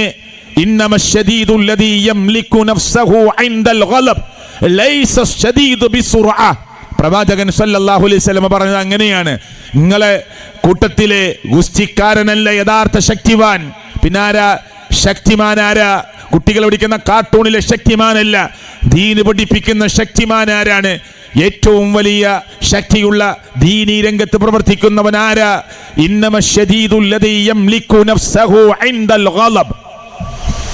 ദേഷ്യം വരുമ്പോ, കോപം വരുമ്പോ ദേഷ്യത്തെ, കോപത്തെ പിടിച്ചു നിർത്താൻ കഴിവുള്ളവനാണ്. ദേഷ്യം ഇങ്ങനെ വരുമ്പോ നിൽക്കുകയാണെങ്കിൽ ഇരിക്കുക, ഇരിക്കുകയാണെങ്കിൽ കിടക്കുക, പോയിട്ട് ഒളിവെടുക്കുക. അങ്ങനെയാണ്. കട്ടിലിങ്ങനെ കിടക്കുമ്പോൾ ആ ദേഷ്യം വന്നത് ചാടി എഴുന്നേൽക്കുകയാണ്. അങ്ങനെയല്ല, നിൽക്കുന്നിടത്ത് നിന്ന് ഇരിക്കാനാ പറഞ്ഞത്, ഇരിക്കുന്ന സ്ഥലത്ത് നിന്ന് കിടക്കാനാ പറഞ്ഞത്, പോയിട്ട് ഒളിവെടുക്കാനാ പറഞ്ഞത്. ക്ഷമ പഠിപ്പിക്കുകയാണ് നമ്മളെ. നിങ്ങളുടെ കൂടെ രാപ്പാർക്കുന്ന നിങ്ങളുടെ ഭാര്യയോട് മാന്യമായി നിങ്ങൾക്ക് പെരുമാറാൻ പറ്റിയിട്ടുണ്ടോ? ഷിഹാബ് അടക്കര എന്ന് പറയുന്ന എന്നെ നിങ്ങൾക്ക് പരിചയമുള്ളത് ഇങ്ങനൊരു പ്രസംഗത്തിന്റെ വേദിയിലാണ്, അല്ലെങ്കിൽ പ്രവർത്തന വേദിയിലാണ്. അതേ, എന്റെ ശരിക്കുള്ള സ്വഭാവം പറയേണ്ടത് എന്റെ ഭാര്യയാണ്, എന്റെ സഹധർമ്മിണിയാണ്. എന്റെ സഹധർമ്മിണിക്ക് എന്നെ കുറിച്ച് അഭിപ്രായമില്ലെങ്കിൽ ഞാൻ നല്ലൊരു മനുഷ്യനല്ല. നിങ്ങളെക്കുറിച്ച് നല്ല ഗുഡ് സർട്ടിഫിക്കറ്റ് തരേണ്ടത് ഈ നാട്ടിലെ കതറിട്ട കുപ്പായത്തിന്റെ രാഷ്ട്രീയത്തിന്റെ നേതാക്കന്മാരല്ല, അവനെല്ലാറ്റിനും കൊള്ളുന്നവനാണ് എന്ന് കോൺഗ്രസിന്റെയും CPM-ന്റെയും ലീഗിന്റെയും നേതൃനിരയിലുള്ളവരോ പ്രവർത്തന ഗോതയിലുള്ളവരോ അല്ല നിങ്ങളെക്കുറിച്ച് അഭിപ്രായം പറയേണ്ടത്. അതൊക്കെ വേറെ ഒരു വഴിക്ക് നടക്കട്ടെ.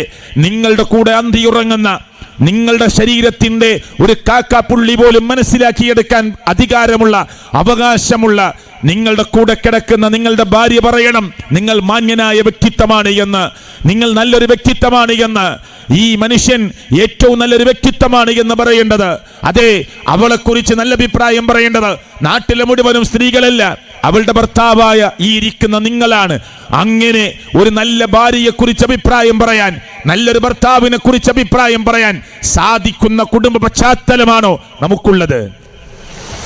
ഞാൻ ചോദിക്കുകയാണ്, ഞാനൊരു വിഷയത്തിൽ ഒതുങ്ങി നിന്നിട്ടല്ല ഇത് പറയുന്നത്. ഇതൊരു തസ്കീയത്തിന്റെ റമദാൻ തൊട്ട് മുന്നിലെത്തി നിൽക്കുമ്പോൾ എന്തിനാ ഇത് പറയുന്നത്? ഇവിടെങ്കിലും മാറ്റത്തിന് തുടക്കം കുറിക്കണമെന്നാണ് ഞാൻ ഈ പറയുന്നത്. വെറുതെ ഇങ്ങനെ കേട്ടുപോവില്ല. നമ്മളൊക്കെ എന്നും സംസാരിക്കുകയാണ്, എന്നിട്ട് നമ്മളിങ്ങനെ പ്രസംഗത്തിന് മാർക്കിടുകയാണ്, ഖുത്ബക്ക് മാർക്കിടുകയാണ്. നമ്മളെ നാട്ടിൽ ഇതാ ഒരു പള്ളി വരാൻ പോവുക. ഇനി അടുത്ത വർഷം ഇവിടെ പള്ളി വന്നാൽ ഇവിടെ ക്യാഷിന്റെ കുറവാണ്, ഈ പള്ളി പെട്ടെന്ന് പൂർത്തീകരിക്കാനുള്ള തടസ്സം. ഞാൻ മനസ്സിലാക്കുന്നത് കുറച്ച് ആളുകളൊക്കെ ഈ പള്ളി ഉയർന്നു കാണാൻ വേണ്ടി സ്പോൺസർ ചെയ്തിട്ടുണ്ട്.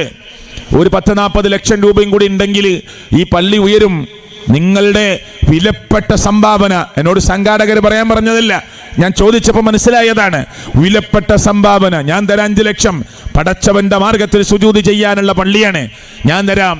രഹസ്യമായി സംഘാടകരെ കണ്ട് ഈ പള്ളി ഉണ്ടാക്കാൻ എത്ര പൈസ വേണം, അറബികളുടെ പൈസ തേടിപ്പോകാതെ നമുക്ക് സുജൂദ് ചെയ്യാനുള്ള സ്ഥലം 50 സെന്റ് സ്ഥലമുണ്ടെങ്കിൽ 5 സെന്റ് സ്ഥലം വിറ്റിട്ട്, 1 ഏക്കർ സ്ഥലമുണ്ടെങ്കിൽ അതിൽ നിന്ന് 10 സെന്റ് വിറ്റിട്ട്, ശരി ബാക്കി 90 ഉണ്ടല്ലോ, 20 സെന്റ് സ്ഥലമുണ്ടെങ്കിൽ 1 സെന്റിന്റെ പൈസ ഞാൻ തരാമെന്ന് ഈ പരിസരത്തുള്ള സെലഫികൾ വിചാരിച്ചാൽ ആരുടെ മുമ്പിലും കൈനീട്ടാതെ പടച്ചവന്റെ മാർഗത്തിലുള്ള ഒരു ഭവനം, അവന്റെ വീട് പടുത്തുയർത്താൻ കുറെ സമയമൊന്നും വേണ്ടി വരൂല. നിങ്ങൾ ചിന്തിച്ചോ, ഞാൻ വെറുതെ പറയല്ല. എത്ര പള്ളികളാണ് അറബികൾ കൊടുത്തത് സെലഫികൾക്ക്? ഇവിടുത്തെ അഹ്ലുസുന്ന വൽ ജമാഅത്ത് എന്ന് പേരിട്ട് വിളിക്കുന്ന സമസ്തക്കാർക്ക് എത്ര പള്ളികളാണ് അറബികൾ കൊടുത്തിട്ടുള്ളത്? എല്ലാവരും പണക്കാരാണോ? അല്ല, അല്ലെന്ന് നിങ്ങൾ അന്വേഷിച്ചു നോക്ക്. അവരിങ്ങനെ ശേഖരിച്ച് വെക്കുകയാണ്. കാരണം അല്ലാഹ് തന്ന വാക്കാണ്, പടച്ചോന്റെ ഓഫറാണ്. എന്താ ഓഫർ? ഭൂമിയിൽ എനിക്ക് വേണ്ടി ആരെങ്കിലും ഒരു വീട് പണിതാൽ സ്വർഗത്തിൽ അള്ളാഹു അവന് വേണ്ടി ഒരു വീട് പണിയും. ഒരു കുരുവിക്കൂടിന്റെ അത്ര വലിപ്പമുള്ള ഒരു പള്ളി ഒരാൾ ഉണ്ടാക്കിയാൽ, എന്താ ഈ കുരുവിക്കൂടിന്റെ അത്ര വലിപ്പം എന്ന് പറഞ്ഞാൽ ഒരു ആലങ്കാരിക പ്രയോഗമാണ്. ഒരു ചെറിയ പള്ളി അള്ളാന്റെ മാർഗത്തിൽ 4 ആൾക്ക് സുജൂദ് ചെയ്യാനുള്ള ഒരു ശ്രാമ്യ, ഒരു നിസ്കാര പള്ളി ഒരാൾ കെട്ടിക്കൊടുത്താൽ, ലോകത്തിന്റെ രക്ഷിതാവായ റബ്ബ് കൊടുത്ത ഓഫർ എന്താ അറിയോ? നാളെ പരലോകത്ത് നിങ്ങൾക്ക് വേണ്ടി സ്വർഗത്തിൽ ഞാനൊരു വീട് പണിയും. പറഞ്ഞിട്ടില്ലേ? അങ്ങനെ കുറേ ഉണ്ട്, വീട് കിട്ടുന്ന കുറേ കാര്യങ്ങളുണ്ട്. റവാത്തീബ് സുന്നത്ത് നമസ്കാരം എല്ലാ ദിവസവും പതിവായി ചെയ്തു പോകുന്ന, യാത്രയിലൊഴിച്ച് പതിവായി ചെയ്യുന്നവർക്ക് സ്വർഗത്തിൽ വീട് കിട്ടുമെന്ന അള്ളാഹുവിന്റെ പ്രവാചകൻ സല്ലല്ലാഹു അലൈഹി വസല്ലം വാഗ്ദാനം ഉണ്ടായിട്ടില്ലേ? ഉണ്ട്. തന്റെ കുട്ടി മരിച്ചപ്പോ അൽഹംദുലില്ലാഹ് ഇന്നാ ലില്ലാഹി വ ഇന്നാ ഇലൈഹി റാജിഊൻ എന്ന് പറഞ്ഞ സ്വഹാബി വര്യന് വേണ്ടി അല്ലേ മലക്കുൽ മൗത്തിനോട് അള്ളാഹ് ചോദിച്ചില്ലേ? ആ പ്രിയങ്കരനായ കുട്ടി ആ വാപ്പയുടെ മടിയിൽ കിടന്ന് ഇങ്ങനെ റൂഹ് പിടിക്കുമ്പോ പിടഞ്ഞ് മരിക്കുന്നത് കണ്ടിട്ട് കണ്ണിൽ നിന്ന് കണ്ണുനീരിങ്ങനെ ചാലിട്ടൊഴുകിയ ആ കുട്ടിയുടെ വാപ്പ എന്താണ് പറഞ്ഞത്? അള്ളാഹ്ക്കറിയാം അയാൾ എന്താ പറഞ്ഞതെന്ന്. മലക്കുൽ മൗത്തിനോട് അള്ളാഹ് ചോദിക്കുക, ആ സമയത്ത് എന്താണ് പറഞ്ഞത്? അതേ, ആ കുട്ടിയുടെ വാപ്പ പറഞ്ഞത്, ഇങ്ങനെ ചാലിട്ടൊഴുകുന്ന കണ്ണുനീര് തുടച്ചിട്ട് ആ കുട്ടിയുടെ വാപ്പ പറഞ്ഞത്, അൽഹംദുലില്ലാ, പടച്ചവനെ നീ തന്നതാണ് എൻ്റെ മകനെ, റബ്ബേ നീ തന്നതാണ് എൻ്റെ കുട്ടിയെ, നീ തിരിച്ചു വിളിക്കുകയാണല്ലോ. ഞാൻ ശപിക്കുന്നില്ല അല്ലാ, ഞാൻ പ്രാഗി പറയുന്നില്ല അല്ലാ, നിനക്ക് ഇഷ്ടപ്പെടാത്തൊരു വാക്കു ഞാൻ ഉച്ചരിക്കുന്നില്ല അല്ലാ. അൽഹംദുലില്ലാ, നിനക്ക് സ്തുതി റബ്ബേ, നിനക്ക് സ്തുതി. ഇന്നാ ലില്ലാഹി വ ഇന്നാ ഇലൈഹി റാജിഊൻ.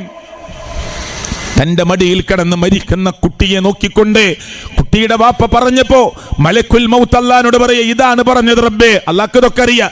പിന്നെ അള്ളാഹിന്റെ ഒരു നടപടിക്രമാണ് ഇത് ചോദിക്കുക എന്നുള്ളത്. ഇത് പറഞ്ഞപ്പോ അള്ളാഹു പറഞ്ഞത് എന്തറിയോ? എന്നാൽ ആ കുട്ടിയുടെ വാപ്പക്ക് വേണ്ടി സ്വർഗത്തിൽ ഒരു വീട് കെട്ട്, ആ വീടിന് ബൈത്തുൽ ഹംദ് എന്ന പേരും കൊടുക്ക് എന്ന്. അൽഹംദുലില്ലാ എന്ന് കുട്ടി മരിച്ചപ്പോ പറഞ്ഞ് ആ കുട്ടിയുടെ വാപ്പക്ക് വേണ്ടി സ്വർഗത്തിൽ ഒരു വീട് കെട്ട്.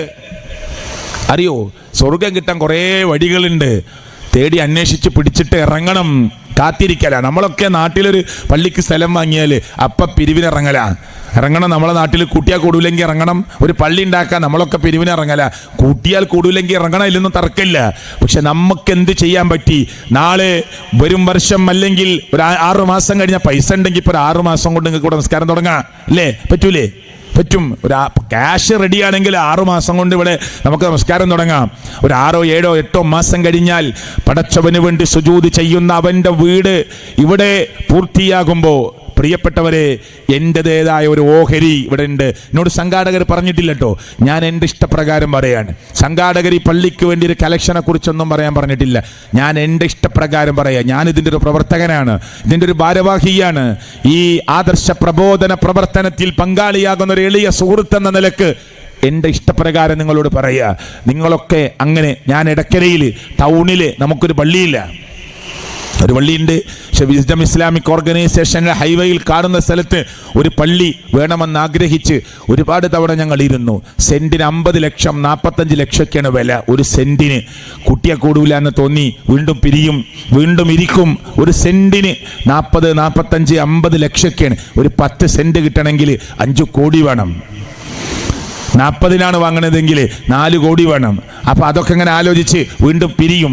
അപ്പോൾ നമ്മൾ ഓരോരുത്തരും, നമ്മളെ പ്രവർത്തകന്മാരായ സാധാരണ പ്രവർത്തകന്മാർ പറയും ആവേശത്തിൽ 4 കോടി വേണ്ട സ്ഥലത്തേക്ക് ഞാൻ 1 ലക്ഷം തരാമെന്ന് പറഞ്ഞാൽ ഒന്നും ആവില്ല. പക്ഷെ ആവേശത്തിൽ ഒന്നുമില്ലാത്ത ആൾ വരെ ഞാൻ തരാം 1 ലക്ഷം എന്നൊക്കെ പറയുമ്പോൾ അതൊക്കെ പടച്ചവനിങ്ങനെ സ്വീകരിക്കുമ്പോൾ കിട്ടുന്ന പ്രതിഫലം ഉണ്ടല്ലോ പ്രിയപ്പെട്ടവരെ, അത് വല്ലാത്ത. നമ്മൾ ആരൊന്നും പൈസ വാങ്ങിയിട്ടില്ല. കാരണം എന്താ അറിയോ, അത് മുന്നോട്ട് പോകാൻ പറ്റുമോ ഇല്ലേ എന്നൊക്കെ ഒന്ന് ശരിക്കും ആലോചിച്ചിട്ട് തുടങ്ങിയാൽ മതി എന്നുള്ള നിലക്ക് നിൽക്കുകയാണ് ഞാൻ പറയുന്നത്. നമ്മൾ നമ്മുടെ വിയർപ്പിൻ്റെ മൂല്യം നമ്മൾ നാട്ടിലുണ്ടാകുന്ന പള്ളിയുടെ അത് ഉയരുന്നതിലേക്ക് നമ്മുടെ ഒരു മൂല്യവും ചെന്ന് ചേരുമ്പോൾ കിട്ടുന്ന ഒരു സുഖവും ഒരു ആനന്ദവും പ്രിയപ്പെട്ടവരെ, ആ പള്ളിയിലേക്ക് നാളെ നമ്മൾ വന്ന് നമസ്കരിക്കുമ്പോൾ അത് നമുക്കിങ്ങനെ അനുഭവിക്കാൻ പറ്റും. അള്ളാഹു തൗഫീഖ് നൽകുമാറാകട്ടെ. ഇവിടേക്ക് പ്രസംഗിക്കാൻ വരുമ്പോൾ എനിക്ക് ഇങ്ങനെ സ്ട്രക്ചർ ഇവിടെ ആയത് എനിക്കറിയില്ല. പള്ളിക്ക് വേണ്ടി സ്ഥലം എടുത്തിട്ടുണ്ട് എന്നുള്ളൊരു കാര്യം മാത്രമേ എനിക്കറിയുള്ളൂ. അതുകൊണ്ട് നിങ്ങളതൊക്കെ മനസ്സ് വെക്കണം. സോദരിമാർ കരുതണം. നമ്മുടെയൊക്കെ കയ്യിലുള്ള 5 പവനും 10 പവനൊക്കെ ഉണ്ടെങ്കിൽ ഇതാ 2 പവൻ എനിക്ക് സുജൂദ് ചെയ്യാനുള്ള, എൻ്റെ ഉപ്പാക്ക് സുജൂദ് ചെയ്യാനുള്ള, എൻ്റെ മക്കൾക്ക് സുജൂദ് ചെയ്യാനുള്ള, എൻ്റെ കുടുംബത്തിന് സുജൂദ് ചെയ്യാനുള്ള ഒരു കേന്ദ്രമായി മാറട്ടെ എന്ന നിലക്ക് നിങ്ങളൊക്കെ നിയ്യത്ത് വെച്ചാൽ നാളെ തന്നെ അതിൻ്റെ ഒരു തീരുമാനമാവും. ഇൻഷാ അല്ലാഹ് നാളെ തന്നെ തീരുമാനമാവും. അതുകൊണ്ട് വിളിച്ചറിയിക്കണം സംഘാടകരോട്. അങ്ങനെയാണ് സുഹൃത്തുക്കളെ. 1500-ലധികം പള്ളി ഇപ്പോഴല്ല, കുറേ വർഷങ്ങൾക്ക് മുമ്പ് നമ്മുടെ കേരളത്തിൽ സലഫികൾക്കുണ്ട്. ആ പള്ളിയിൽ അധികവും എനിക്ക് തോന്നുന്നത് ഒരു 1000-ലധികം പള്ളികൾ കുവൈത്ത് കൊടുത്തതായിരിക്കും. അറബികളുടെ പൈസയാണ്. സമസ്തക്ക് ഇഷ്ടം പോലെ പള്ളി അറബികൾ കൊടുത്തതാണ്. നാട്ടുകാരുടെ പള്ളി കേരളത്തിലെ ഒരു 10,000 പള്ളി ഉണ്ടെങ്കിൽ എല്ലാറ്റിനും ലിസ്റ്റ് എടുത്ത് പരിശോധിച്ചാൽ അറബികളായിരിക്കും അതിൽ വലിയൊരു ശതമാനം പള്ളിയുടെ പൈസയും. എന്തേ, നമുക്കൊന്നും വേണ്ടേ കൂലി? നമുക്ക് വേണ്ടേ? അവരിങ്ങനെ ശേഖരിച്ച് മോനോടൊക്കെ പറയാ, കിട്ടുന്നതിൽ നിന്ന് എടുത്തു വെച്ചിട്ട് നമ്മുടെ നാട്ടിൽ പള്ളി ഉണ്ടാക്കാൻ വലിയ എമൗണ്ട് വേണം. എന്നാൽ ഇന്ത്യയിൽ, കേരളത്തിൽ, മറ്റുള്ള സ്റ്റേറ്റിലൊക്കെ ഒരു 50 ലക്ഷം കൊടുത്താൽ 1 കോടി കൊടുത്താൽ നല്ല പള്ളി ഉണ്ടാക്കാൻ പറ്റും. അതുകൊണ്ട് നിങ്ങൾ ശേഖരിച്ച് വെക്കുമെന്ന് പറഞ്ഞ് ശേഖരിച്ച് വെച്ചിട്ട് കൊടുക്കുന്നതാ അല്ലേ? അപ്പം നമ്മളും ചിന്തിക്കണമെന്ന് ഞാൻ സാന്ദർഭികമായിട്ട് പറഞ്ഞതാണ്, ആലോചിക്കണമെന്ന് സാന്ദർഭികമായി പറഞ്ഞതാണ്. അള്ളാഹു സ്വീകരിക്കുമാറാകട്ടെ, അള്ളാഹു കബൂലാക്കട്ടെ. നാളെ തന്നെ നിങ്ങൾ പരസ്പരം വിളിച്ചിട്ട് ഭർത്താവായിട്ട് കൂടിയാലോചിച്ചിട്ട് എൻ്റെ സ്വർണ്ണത്തിൽ നിന്ന് ഇത്ര കൊടുത്തളി, എൻ്റെ സ്ഥലത്ത് നിന്ന് 5 സെൻറ്റ് കൊടുത്തളി, അത് വിറ്റിട്ട് എൻ്റെ ക്യാഷ് എടുക്കാൻ പറയും. ഒറ്റ കുട്ടിനോട് ചോദിക്കേണ്ടി വരില്ല. നിങ്ങൾ വിചാരിച്ചതിനേക്കാൾ മനോഹരമായൊരു പള്ളി ഉണ്ടാക്കാൻ ഇവിടെയുള്ള ആൾ, ഈ പരിസരത്തുള്ള ആളുകൾ മതിയാവും. അള്ളാഹു തൗഫീക്ക് നൽകട്ടെ.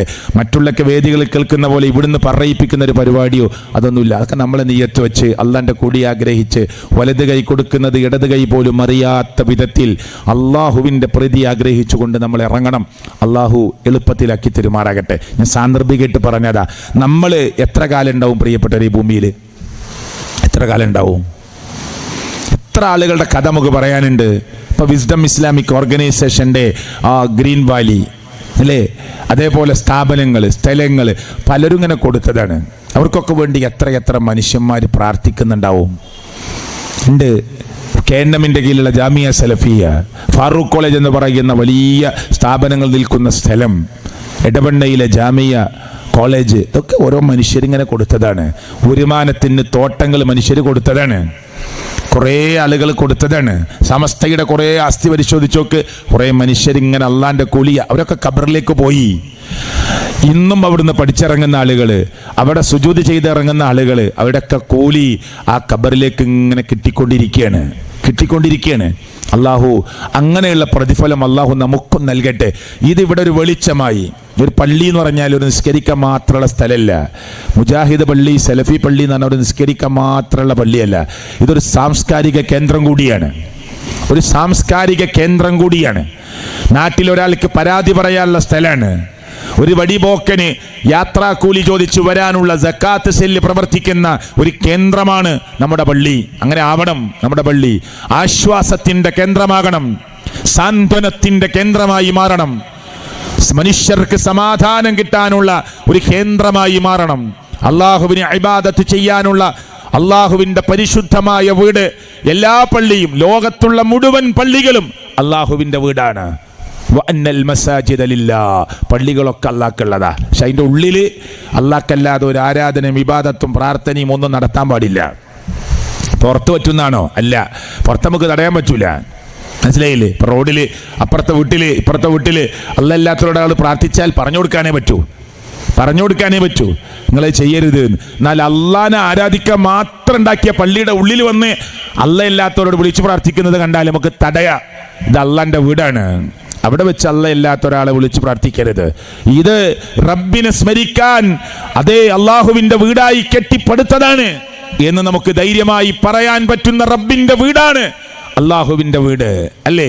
അള്ളാഹു ആ നിലക്ക് ഇതിനെ നാം വിചാരിച്ചതിനേക്കാൾ ഭംഗിയായി പൂർത്തീകരിക്കാനും എത്രയും വേഗത്തിൽ പൂർത്തീകരിക്കാനുമുള്ള തൗഫീക്ക് അള്ളാഹു നമുക്ക് നൽകുമാറാകട്ടെ എന്ന് ഞാൻ സാന്ദർഭികമായി പ്രാർത്ഥിക്കുകയാണ്.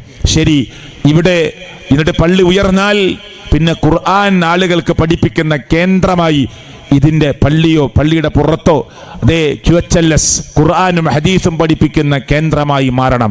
റമദാൻ എന്ന് പറയുമ്പോൾ ഖുർആനാണ് ഓർമ്മ വരിക. വലഖദ് യസ്സർനൽ ഖുർആൻ, ഖുർആൻ നാം എളുപ്പമാക്കിയിട്ടുണ്ട്. ആർക്ക്? പഠിക്കണമെന്ന് ആഗ്രഹിക്കുന്നവർക്ക്, ചിന്തിക്കണമെന്ന് ആഗ്രഹിക്കുന്നവർക്ക്. എന്നിട്ട് എത്ര പേരുണ്ട് ചിന്തിക്കുന്നവർ?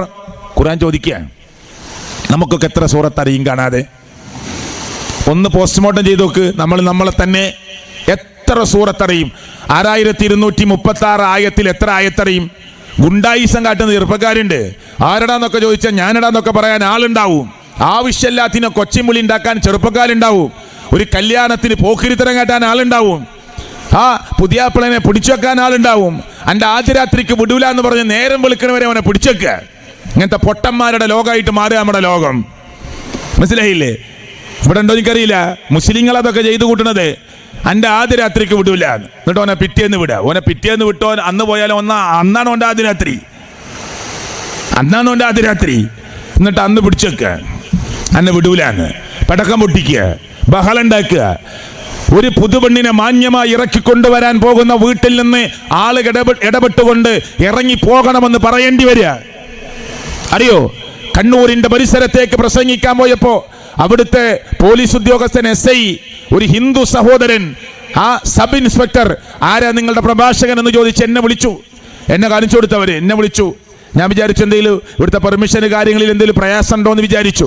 അയാൾ എന്നെ സൈഡിലേക്ക് കൊണ്ടിട്ട് പറഞ്ഞു, നിങ്ങളുടെ സംസാരത്തിൽ ഒരു കാര്യം പറയണം. മുസ്ലിങ്ങളോട് നിങ്ങൾ ഉപദേശം കൊടുക്കുമ്പോൾ പറയണം, നിങ്ങളെ സുന്നി മുജാഹിദും ജമാഅത്തൊന്നും എനിക്കറിയില്ല, പക്ഷെ നിങ്ങൾ ഒരു കാര്യം പറയണം.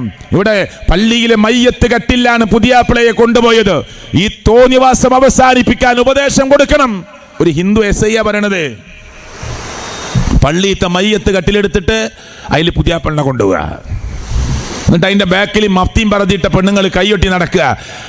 മയ്യത്ത് കട്ടിലിന്റെ 6 കാലും പിടിച്ച് പുതിയാപ്പണ്ണയിൽ ഇരുത്തി പാട്ടും പാടി പോവുക. അതേ കട്ടിൽ എന്നെ മലർത്തി കിടത്തി, അതേ കട്ടിൽ എന്നെ കമയിറ്റ് വീത്തി നിന്നെ മയ്യത്താക്കാൻ ലോകത്തിന്റെ രക്ഷിതാവായ റബ്ബിനെ കുൻ ഫയകൂൻ ആവട്ടെ എന്ന് പറയുക മാത്രം മതി.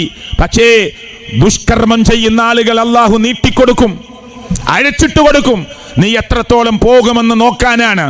അതുകൊണ്ട് എന്നെ കേൾക്കുന്ന ചെറുപ്പക്കാരെ, മസിൽ പവർ കാണിക്കേണ്ടത് ധർമ്മത്തിന്റെ വീതിയില, അധാർമികതയുടെ ലോകത്തല്ല. ഒരു ഗാനമേള വെച്ച് നോക്ക് നിങ്ങളെ. ചെറവല്ലൂരില് 1000കണക്കിന് ആളുകളായിരിക്കും. എപ്പോഴാ തീരാന്ന് ചോദിക്കും. 10 മണിക്ക് തീരുമെന്ന് പറഞ്ഞാൽ എഴുത്തുകുത്തുകൾ കൊടുക്കും സ്റ്റേജിലേക്ക്. 2 പാട്ടും കൂടി പാടിക്കോളൂ, ഞങ്ങൾക്ക് സമയം പ്രശ്നമല്ല എന്ന് പറഞ്ഞ്. അള്ളാന്റെ ദീന് പറയുന്ന സ്റ്റേജിലോ 9 മണിക്ക് നിർത്തുമെന്ന് പറഞ്ഞാൽ 9:10 പിശാച് മനസ്സിനുള്ളിൽ ചൊറിച്ചിലുണ്ടാക്കും. നല്ല പ്രസംഗമായിരുന്നു, സമയം കൂടിപ്പോയി എന്ന് പറയും. ഖുത്ബ സാധാരണ 20 മിനിറ്റാ, 5 മിനിറ്റ് കൂടിയാ പറയും. നല്ല ഖുത്ബയായിരുന്നു, പക്ഷെ 5 മിനിറ്റ് കൂടിപ്പോയി. ഇതാ രണ്ടും തമ്മിൽ വ്യത്യാസം. ഒന്ന് ദീനാണ്, ഒന്ന് ദുനിയാവാണ്. അത് രണ്ടും തമ്മിലുള്ള വ്യത്യാസത്തെ പഠിക്കണം നമ്മളെ. അത് രണ്ടും തമ്മിലുള്ള വ്യത്യാസത്തെ പഠിക്കണം. ചെറുപ്പക്കാർക്കൊക്കെ ആവേശം ഭൗതിക ലോകത്തോടാണ്. ഇപ്പൊ രാഷ്ട്രീയം വരാൻ പോവുക, അതിലൊന്നും നമ്മൾ മാറി നിൽക്കാൻ പാടില്ല. നമ്മളൊക്കെ ഇറങ്ങണം, നമ്മളതായ ആ അവകാശങ്ങളെ ഉപയോഗിക്കണം. ഇതിലൊന്നും തർക്കമില്ല. നിങ്ങൾക്ക് ഇഷ്ടപ്പെട്ട ഇസ്ലാമിന് ഉപദ്രവമില്ലാത്ത ആളുകളെ നിങ്ങൾ, അതേ പ്രിയപ്പെട്ടവരെ, നിങ്ങളുടെ വോട്ടവകാശം കൊടുത്ത് വിജയിപ്പിക്കണം. അതിലൊന്നും തർക്കമില്ല. നന്നായി ചിന്തിച്ച് ആലോചിച്ച് ഈ രാജ്യത്തിന്റെ കൃത്യമായ മതേതരത്വം നിലനിർത്താൻ എന്തു ചെയ്യണം? ഞാൻ ഈ ചെറവല്ലൂരിലെ ഒരാൾ തീരുമാനിച്ചാൽ നടക്കുമോ? അങ്ങനെ ഈ കേരളത്തിലെ, ഇന്ത്യയിലെ ഓരോരുത്തരും ചിന്തിച്ചാൽ നടക്കും. അതുകൊണ്ട് ഇവിടുത്തെ ജനാധിപത്യ സംവിധാനവും ഇവിടുത്തെ മതേതരത്വ സംവിധാനവും നാനാത്വത്തിൽ ഏകത്വം ഉദ്ഘോഷിക്കുന്ന ആഹ്വാനവും നിലനിന്ന് കാണണം. ഗാന്ധിജിയുടെ തോളിൽ കൈയിട്ട് നടന്ന അബുൽ കലാം ആസാദിനെ, ഇന്ത്യയുടെ ആദ്യത്തെ വിദ്യാഭ്യാസ മന്ത്രിയെ നമ്മൾ ഓർക്കണം. നിസ്കരിക്കാൻ സമയമായി എന്ന് പറഞ്ഞ് ഗാന്ധിജിയുടെ അടുക്കൽ നിന്ന് തോളിൽ നിന്ന് കൈയെടുത്ത് പള്ളിയിലേക്ക് നടന്നു പോകുമ്പോൾ ഗാന്ധിജിയുടെ മുഖം കറുത്തില്ല. കാരണം ഇതൊരു ജനാധിപത്യ രാജ്യമാണ്. ഇന്ത്യ ഗേറ്റ് എന്ന് പറയുന്ന ഗേറ്റിന്റെ 2 ഭാഗത്തും 1 ലക്ഷത്തോളം ഈ ബ്രിട്ടീഷ് പ്രഭുക്കന്മാരോട്, ബ്രിട്ടീഷിന്റെ പട്ടാളത്തോട്, അവരുടെ ഒത്താശ പറഞ്ഞവരോട്, അല്ലേ അവിടെ ബൂട്ടിനടിയിൽ കിടന്ന് അമർന്നു പോകുമെന്ന് വിചാരിച്ച സമയത്ത് ബ്രിട്ടീഷ് പ്രഭുക്കന്മാരോട് നെഞ്ചു നിവർത്തി നിന്ന് അവരോട് പോരാടി അടരാടി രാജ്യത്തെ കോളനിവൽക്കരണത്തിൽ നിന്ന് രക്ഷപ്പെടുത്തി ഇന്ത്യ എന്ന് പറയുന്ന രാജ്യത്തിന്റെ സംസ്കാരം നിലനിർത്താൻ പറ്റുന്ന ഏറ്റവും നല്ല ജനാധിപത്യ രാജ്യമായി ഇന്ത്യയുടെ സ്വാതന്ത്ര്യം കിട്ടിയപ്പോ പോരാടിയവരുടെ, അടരാടിയവരുടെ, സ്വാതന്ത്ര്യ സമര സേനാനികളുടെ പേര് ഇന്ത്യ ഗേറ്റിന്റെ 2 ഭാഗത്തും ഒട്ടിച്ചു വെച്ചപ്പോ, എഴുതി ചേർത്തപ്പോ 1 ലക്ഷം സ്വാതന്ത്ര്യ സമര സേനാനികളുടെ പേരിന്റെ കൂട്ടത്തിൽ 60,000 പേര് മുസ്ലിങ്ങളുടെ പേരാ. വെറുതെ ഇന്ത്യ ഗേറ്റിന്റെ ചുമരിലേക്ക് പാറിക്കയറിയതല്ല. രാജ്യത്തിന്റെ സ്വാതന്ത്ര്യത്തിന് വേണ്ടി പടവരുതി പുറംതിരിച്ച് വെടിവെച്ച് കൊന്നുകളയുമ്പോ മുഖത്തോട് മുഖം നോക്കി ഫേസ് ടു ഫേസ് നിർത്തി കൊല്ലടോ, നെഞ്ചിലേക്ക് വെടിയുതിർക്കടോ എന്ന് പറഞ്ഞ വാരിയങ്കുന്നത്തിനെ പോലെയുള്ള ആളുകളെ വെറുതെ അങ്ങ്, പ്രിയപ്പെട്ടവരെ, രാജ്യത്തിന്റെ സ്വതന്ത്ര സമര സേനാനികളുടെ പേരിന്റെ കൂട്ടത്തിലേക്ക് പാറിക്കയറിയതല്ല. രാജ്യത്തിന് വേണ്ടി അടരാടിയവരാണവർ. ആ രാജ്യത്തിന്റെ സംസ്കാരവും ആ രാജ്യത്തിന്റെ പൈതൃകവുമൊക്കെ നിലനിന്നു കാണാൻ ചെറവല്ലൂരിലെ ഒരു ചെറിയ കൊച്ചു സദസ്സിൽ ഇതൊക്കെ പറഞ്ഞിട്ട് എന്താ കാര്യം? അങ്ങനെ എല്ലാവരും പറയട്ടെ, എല്ലാവരും ചിന്തിക്കട്ടെ. രാജ്യത്തിന്റെ ജനാധിപത്യം നിലനിർത്താൻ എനിക്കെന്തു ചെയ്യാൻ പറ്റുമെന്ന് ആലോചിക്കണമെന്ന് ഞാൻ ഈ റമദാനിന്റെ തൊട്ട് മുമ്പിൽ നിങ്ങളെ ഓർമ്മപ്പെടുത്തുക. നമ്മളൊക്കെ ചിന്തിക്കണം, നമ്മളൊക്കെ ആലോചിക്കണം. എവിടേക്കാണ് ആ രാജ്യത്തിന്റെ പോക്ക് എന്നൊക്കെ ആലോചിക്കണം. നമുക്ക് എന്ത് റോളുണ്ട് ആലോചിക്കണം, ചിന്തിക്കണം. ഇങ്ങനെ നിരാശപ്പെട്ട് ഭയവിഹ്വലരായി ഇനി രക്ഷയില്ല, ഇനി ഒരിക്കലും കരകയറൂല, ഇനി ഒരിക്കലും ഇത്തരത്തിലുള്ള രാക്ഷസന്മാർ ഇറങ്ങൂല എന്നൊന്നും വിചാരിച്ചിരിക്കലല്ല. പിന്നെ പരിഹാരങ്ങളുണ്ട്, പ്രാർത്ഥനകളുണ്ട്, പരിഹാരങ്ങളുണ്ട്. പരിഹാര മാർഗങ്ങൾക്ക് വേണ്ടി രാജ്യം അനുവദിച്ചു തരുന്ന ഏതൊക്കെ പഴുതുകളുണ്ടോ ആ പഴുതുകളിലൂടെയൊക്കെ നാം ഇറങ്ങണം. അവിടെയൊക്കെ നമ്മൾ ഒന്നിച്ചു നിൽക്കണം, എല്ലാവരും ഒന്നിച്ചു നിൽക്കണം. ആദർശം നമുക്ക് പറയാം, മനസ്സിലായില്ലേ? സുന്നി, മുജാഹിദ്, ജമാഅത്ത്, തബ്ലീഗ് ആദർശങ്ങളൊക്കെ വ്യത്യാസമുണ്ടോ ഒക്കെ പറയാം. അതൊന്നും ഒരാളുടെ മുന്നിലും പണയം വെക്കേണ്ട ആവശ്യമില്ല. ഇവിടെ ലോകം തന്നെ നിയന്ത്രിക്കുന്ന CM മടവൂര എന്ന് പറഞ്ഞപ്പോ നമ്മൾ ഇറങ്ങി റോട്ടിക്ക്, നമ്മൾ സ്റ്റേജ് കെട്ടി പറഞ്ഞിട്ടുണ്ട്, അരുത്, പറയരുത്. ലോകം നിയന്ത്രിക്കുന്ന അള്ളയാണ്, ലോകത്തിന്റെ രക്ഷിതാവ് റബ്ബാണ്. ഇവിടുത്തെ ഹിന്ദുക്കളോട് ചോദിക്ക്, നിങ്ങൾ ഇവിടുത്തെ ക്രിസ്ത്യാനികളോട് ചോദിക്ക്, അവരൊക്കെ ലോകത്തിന്റെ രക്ഷിതാവായ റബ്ബിനെ കുറിച്ച് ഭയപ്പെടുന്നവരാണ് ഒരർത്ഥത്തിൽ അല്ലെങ്കിൽ മറ്റൊരർത്ഥത്തിൽ. പക്ഷെ അവര് പോലും ഇല്ല, പ്രിയപ്പെട്ടവർ, ഈ അർത്ഥത്തിൽ പറയുന്നില്ല. മുസ്ലിങ്ങളെ, മുസ്ലിം പണ്ഡിതന്മാരെ, നിങ്ങൾ ലോകം നിയന്ത്രിക്കുന്നത് കോഴിക്കോട് ജീവിച്ച് മരിച്ചുപോയ 62 കൊല്ലം ജീവിച്ച് മരിച്ചുപോയ ചിത്തടിമിത്തൽ അബൂബക്കർ എന്ന് പറയുന്ന പാവപ്പെട്ട ഒരു മനുഷ്യൻ, മാനസിക അസ്വസ്ഥതയോടുകൂടി ജീവിച്ച് മരിച്ചുപോയ, സ്വന്തം കാലിന്റെ തള്ളവിരൽ, അതേ പ്രിയപ്പെട്ടവരെ, പൊട്ടിയൊലിച്ച് പടുത്ത് പിന്നെ ഒലിച്ചപ്പോ ആ വിരൽ മുറിച്ചു കളയണമെന്ന് പറഞ്ഞപ്പോ വേണ്ട എന്ന് പറഞ്ഞ് അങ്ങനെ തന്നെ വിരൽ കേടുവന്ന് ലോകത്തോട് മരിച്ചുപോയ ചിത്തടിമിത്തൽ അബൂബക്കർ എന്ന് പറയുന്ന പാവപ്പെട്ട മാനസിക അസ്വസ്ഥതയുള്ള അയാൾക്ക് ഒരുപക്ഷെ അള്ളാഹു പുറത്തു കൊടുത്തേക്കാം. അയാൾക്ക് സുഖമില്ലാതെയാണ് അയാൾ മരിച്ചത്.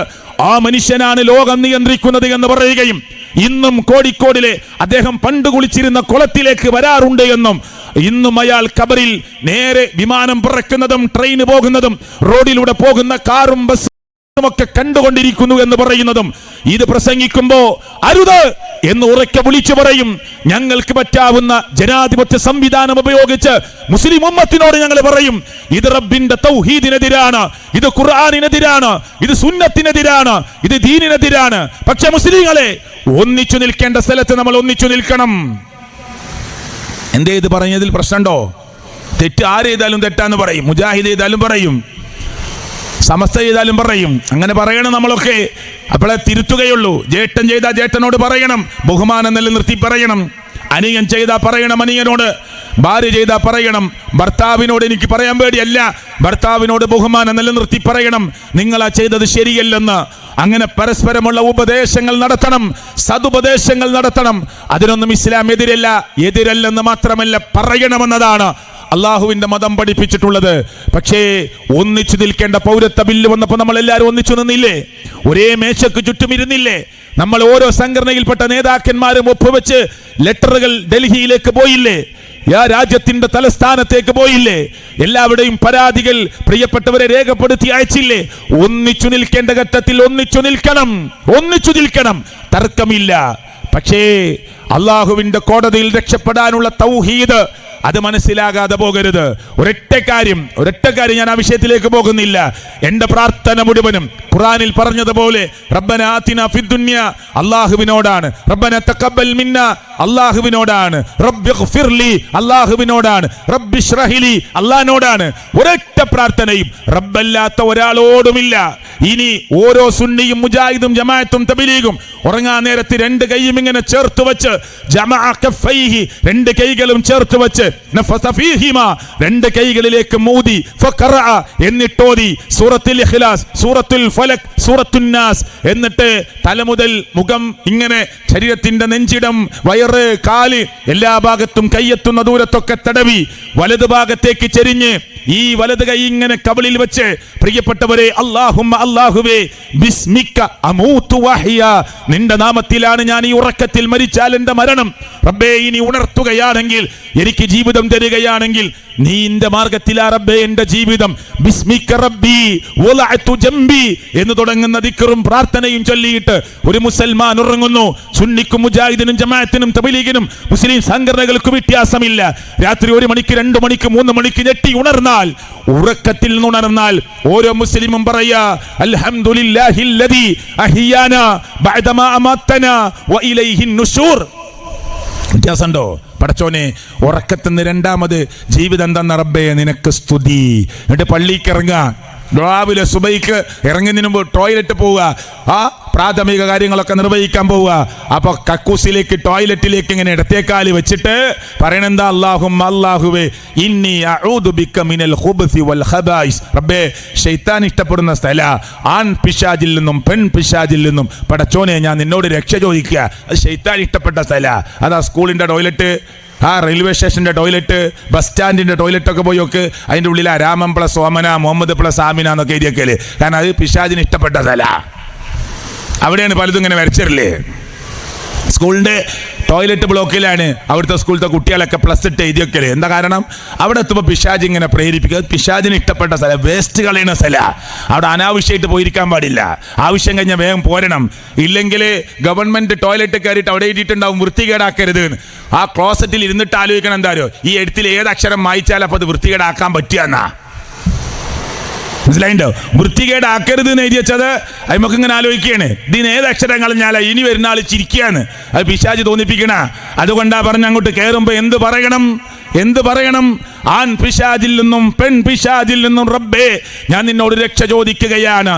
പ്രാർത്ഥിച്ചിട്ടാ ടോയ്ലറ്റിലേക്ക് കയറുന്നത്. ഇത് മുസ്ലിം പോക്കറ്റാ ഈ ചെറവല്ലൂരില്. ഇവിടെ എല്ലാ മുസ്ലിങ്ങളും ഉണ്ട്. ഞാൻ ചോദിക്കുകയാണ്, ടോയ്ലറ്റിലേക്ക് കിടക്കുമ്പോൾ ഇടതുകാല് വെച്ച് പ്രാർത്ഥിച്ചുകൊണ്ട് ടോയ്ലറ്റിലേക്ക് കയറണമെന്ന് പറയുന്ന ഒരു പ്രത്യയശാസ്ത്രം ലോകത്തുണ്ടെങ്കിൽ ഇന്ന ദീന ഇൻദല്ലാഹിൽ ഇസ്ലാം എന്ന് പറയുന്ന റബ്ബിന്റെ മതമില്ലാതെ ഏത് മതാണുള്ളത്? നിങ്ങൾ പറ. എന്നിട്ട് ചൊല്ലലുണ്ടോ? എല്ലാവർക്കും ഇതറിയാ ചൊല്ലാന്. ഈ ഇരിക്കണ സദസ്സിലാൾ കൂടെ ചോദിക്കുക, ഇന്ന് ടോയ്ലറ്റ് പോയപ്പോൾ നമ്മളൊക്കെ ചൊല്ലിയോ? അറിയാനിട്ടല്ല, മറന്നുപോയി. എന്താ മറക്കാൻ കാരണം? നിത്യജീവിതത്തിൽ ഇത് പതിവാക്കുന്നില്ല. ബിസ്മില്ലാ മറക്കുന്നുണ്ട്, തിന്നാൻ മറക്കണില്ല. എന്താ കാരണം? എന്നും തിന്നണം അല്ലേ? ബിസ്മി ഇല്ലിട്ടില്ലെങ്കിൽ ചോറിറങ്ങും. പക്ഷേ ബിസ്മി ചൊല്ലുക എന്നുള്ളത്, ബിസ്മില്ല എന്ന് ചൊല്ലുക എന്നുള്ളത് ഒരു പതിവാക്കി മാറ്റണം. അപ്പൊ നമ്മൾ ആ പ്രാർത്ഥന മറക്കൂല. എല്ലാ സംഘടനയിൽപ്പെട്ടവർ ഏറ്റവും കൂടുതൽ പുസ്തകം ഇറക്കിയത് ഏതാ? നിത്യജീവിതത്തിലെ പ്രാർത്ഥനകൾ. എന്നിട്ടോ വാങ്ങിയത് തന്നെ പിന്നെയും വാങ്ങുന്നല്ലാതെ അത് പഠിക്കുന്നുണ്ടോ? ഇല്ല. അവിടെ കൊണ്ട് അലമാരിൽ വെക്കുക, കാര്യമില്ല. പഠിച്ചതിങ്ങനെ പ്രാക്ടിക്കലാക്കണം, ജീവിതത്തിലേക്ക് കൊണ്ടുവരണം. അപ്പോ ടോയ്ലറ്റിലേക്ക് കയറി തിരിച്ചിറങ്ങി വീട്ടിൽ നിന്ന് പള്ളിക്ക് പോവുക രാവിലെ, അല്ലെങ്കിൽ ഒരു യാത്ര പോകുക സുബൈയുടെ മുമ്പ്, അല്ലെങ്കിൽ സുബൈ കഴിഞ്ഞിട്ടൊരു യാത്ര പോവുക. ബിസ്മില്ലാ. വീട് വിട്ടിറങ്ങുമ്പോൾ ഒരു പ്രാർത്ഥന ഉണ്ട്. പടച്ചോനെ നിന്റെ നാമത്തിലാണ് തവക്കൽതു അലല്ലാഹ്, നിന്നെ ബരമേൽപ്പിക്കുകയാണ് റബ്ബേ, ലാ ഹൗല വലാ ഖുവത ഇല്ലാ ബില്ലാ, ഒരു കഴിവും കാര്യവും നിന്റെ അടുക്കൽ നിന്നല്ലാതെ ഇല്ല റബ്ബേ എന്ന് പറഞ്ഞിട്ട് ഓരോ മുസ്ലിമും, നിങ്ങൾ ഏത് സംഘടനയിൽപ്പെട്ട ആളാകട്ടെ, ഓരോ മുസ്ലിമും വീട്ടിൽ നിന്ന് ഇറങ്ങണത് ബിസ്മില്ലാ തവക്കൽതു അലല്ലാഹ് ലാ ഹൗല വലാ ഖുവത ഇല്ലാ ബില്ലാ എന്നല്ലേ ഇറങ്ങണത്. അപ്പൊ പ്രാർത്ഥന അല്ലാഹ്നോടാ. ഉറങ്ങിയപ്പോ പ്രാർത്ഥിച്ചത് അല്ലാഹ്നോട്, ഉണർന്നപ്പോ പ്രാർത്ഥിച്ചത് അല്ലാഹ്നോട്, ടോയ്ലറ്റ് കടന്നപ്പോ പ്രാർത്ഥിച്ചത് അല്ലാഹ്നോട്, ടോയ്ലറ്റിൽ നിന്ന് ഇറങ്ങുമ്പോൾ പറഞ്ഞത് അല്ലാഹ്നോട്, വീട്ടിൽ നിന്ന് ഇറങ്ങുമ്പോൾ പറഞ്ഞ അല്ലാഹ്നോട്, പള്ളിക്കെത്തി സുബൈക്ക് വലത്തേക്കാൽ പള്ളിയിലേക്ക് വെച്ചു. അല്ലാഹുവിന്റെ റസൂൽ സല്ലല്ലാഹു അലൈഹി വസല്ലം പേരിൽ ഒരു സ്വലാത്ത്. പള്ളിക്ക് ഇങ്ങനെ കയറുമ്പോൾ നബിയുടെ പേരിൽ ഒരു സ്വലാത്ത് ചൊല്ലിക്കോ. എന്നിട്ട് പറയ അല്ലാഹുമ്മ ഫ്തഹ്ലി അബ്വാബ റഹ്മതിക്, റബ്ബേ നിന്റെ കാരുണ്യത്തിന്റെ കവാടങ്ങൾ എനിക്ക് നീ തുറന്നുകൊണ്ട് റബ്ബേ എന്ന് പറഞ്ഞ് നബിയുടെ പേരിൽ ഒരു സ്വലാത്ത് ചൊല്ലി, ഈ പ്രാർത്ഥന ചൊല്ലി പള്ളിയിലേക്ക് കയറ്. പള്ളിയിൽ ചെന്നാൽ പിന്നെ മുഴുവൻ പ്രാർത്ഥനയാണ്. ബൈനൽ അദാനി വൽ ഇഖാമ, ബാങ്കിനും ഇഖാമത്തിനും ഇടയിൽ പ്രാർത്ഥിച്ചോളൂ. പ്രാർത്ഥനയ്ക്ക് ഉത്തരം കിട്ടുന്ന സമയമാണ്. സുന്നത്ത് നിസ്കരിക്കുകയാണ്, എല്ലാം പ്രാർത്ഥനയാണ്. റുക്കൂയിൽ പ്രാർത്ഥനയാണ്, സുജൂദിൽ പ്രാർത്ഥനയാണ്, ഇഅ്തിദാലിൽ പ്രാർത്ഥനയാണ്, സുജൂദുകൾക്കിടയിൽ ഇരിക്കുമ്പോൾ പ്രാർത്ഥനയാണ്, നിസ്കാരത്തിൽ മുഴുക്ക പ്രാർത്ഥനയാണ്. നിസ്കാരം കഴിഞ്ഞു അല്ലാഹു അക്ബർ എന്ന് പറഞ്ഞു, അസ്തഗ്ഫിറുല്ലാഹ് എന്ന് 3 വട്ടം പറഞ്ഞു. അല്ലാഹുമ്മ അൻതസ്സലാം വമിൻകസ് സലാം തബാരക്ത യാ ദൽ ജലാലി വൽ ഇക്റാം അല്ലാഹുമ്മ ലാ മാനിഅ ലിമാ അഅ്തൈത വലാ മുഅ്തിയ ലിമാ മനഅത വലാ യൻഫഉ ദൽ ജദ്ദി മിൻകൽ ജദ്. എല്ലാം പ്രാർത്ഥനയാണ്. പിന്നെ ദിക്റുകളാണ്. സുബ്ഹാനല്ലാഹ്, അൽഹംദുലില്ലാഹ്, അല്ലാഹു അക്ബർ, ലാ ഇലാഹ ഇല്ലല്ലാഹ് വഹ്ദഹു ലാ ശരീക ലഹു ലഹുൽ മുൽക് വലഹുൽ ഹംദ് വഹുവ അലാ കുല്ലി ഷൈഇൻ ഖദീർ. പ്രാർത്ഥനയില്ലേ?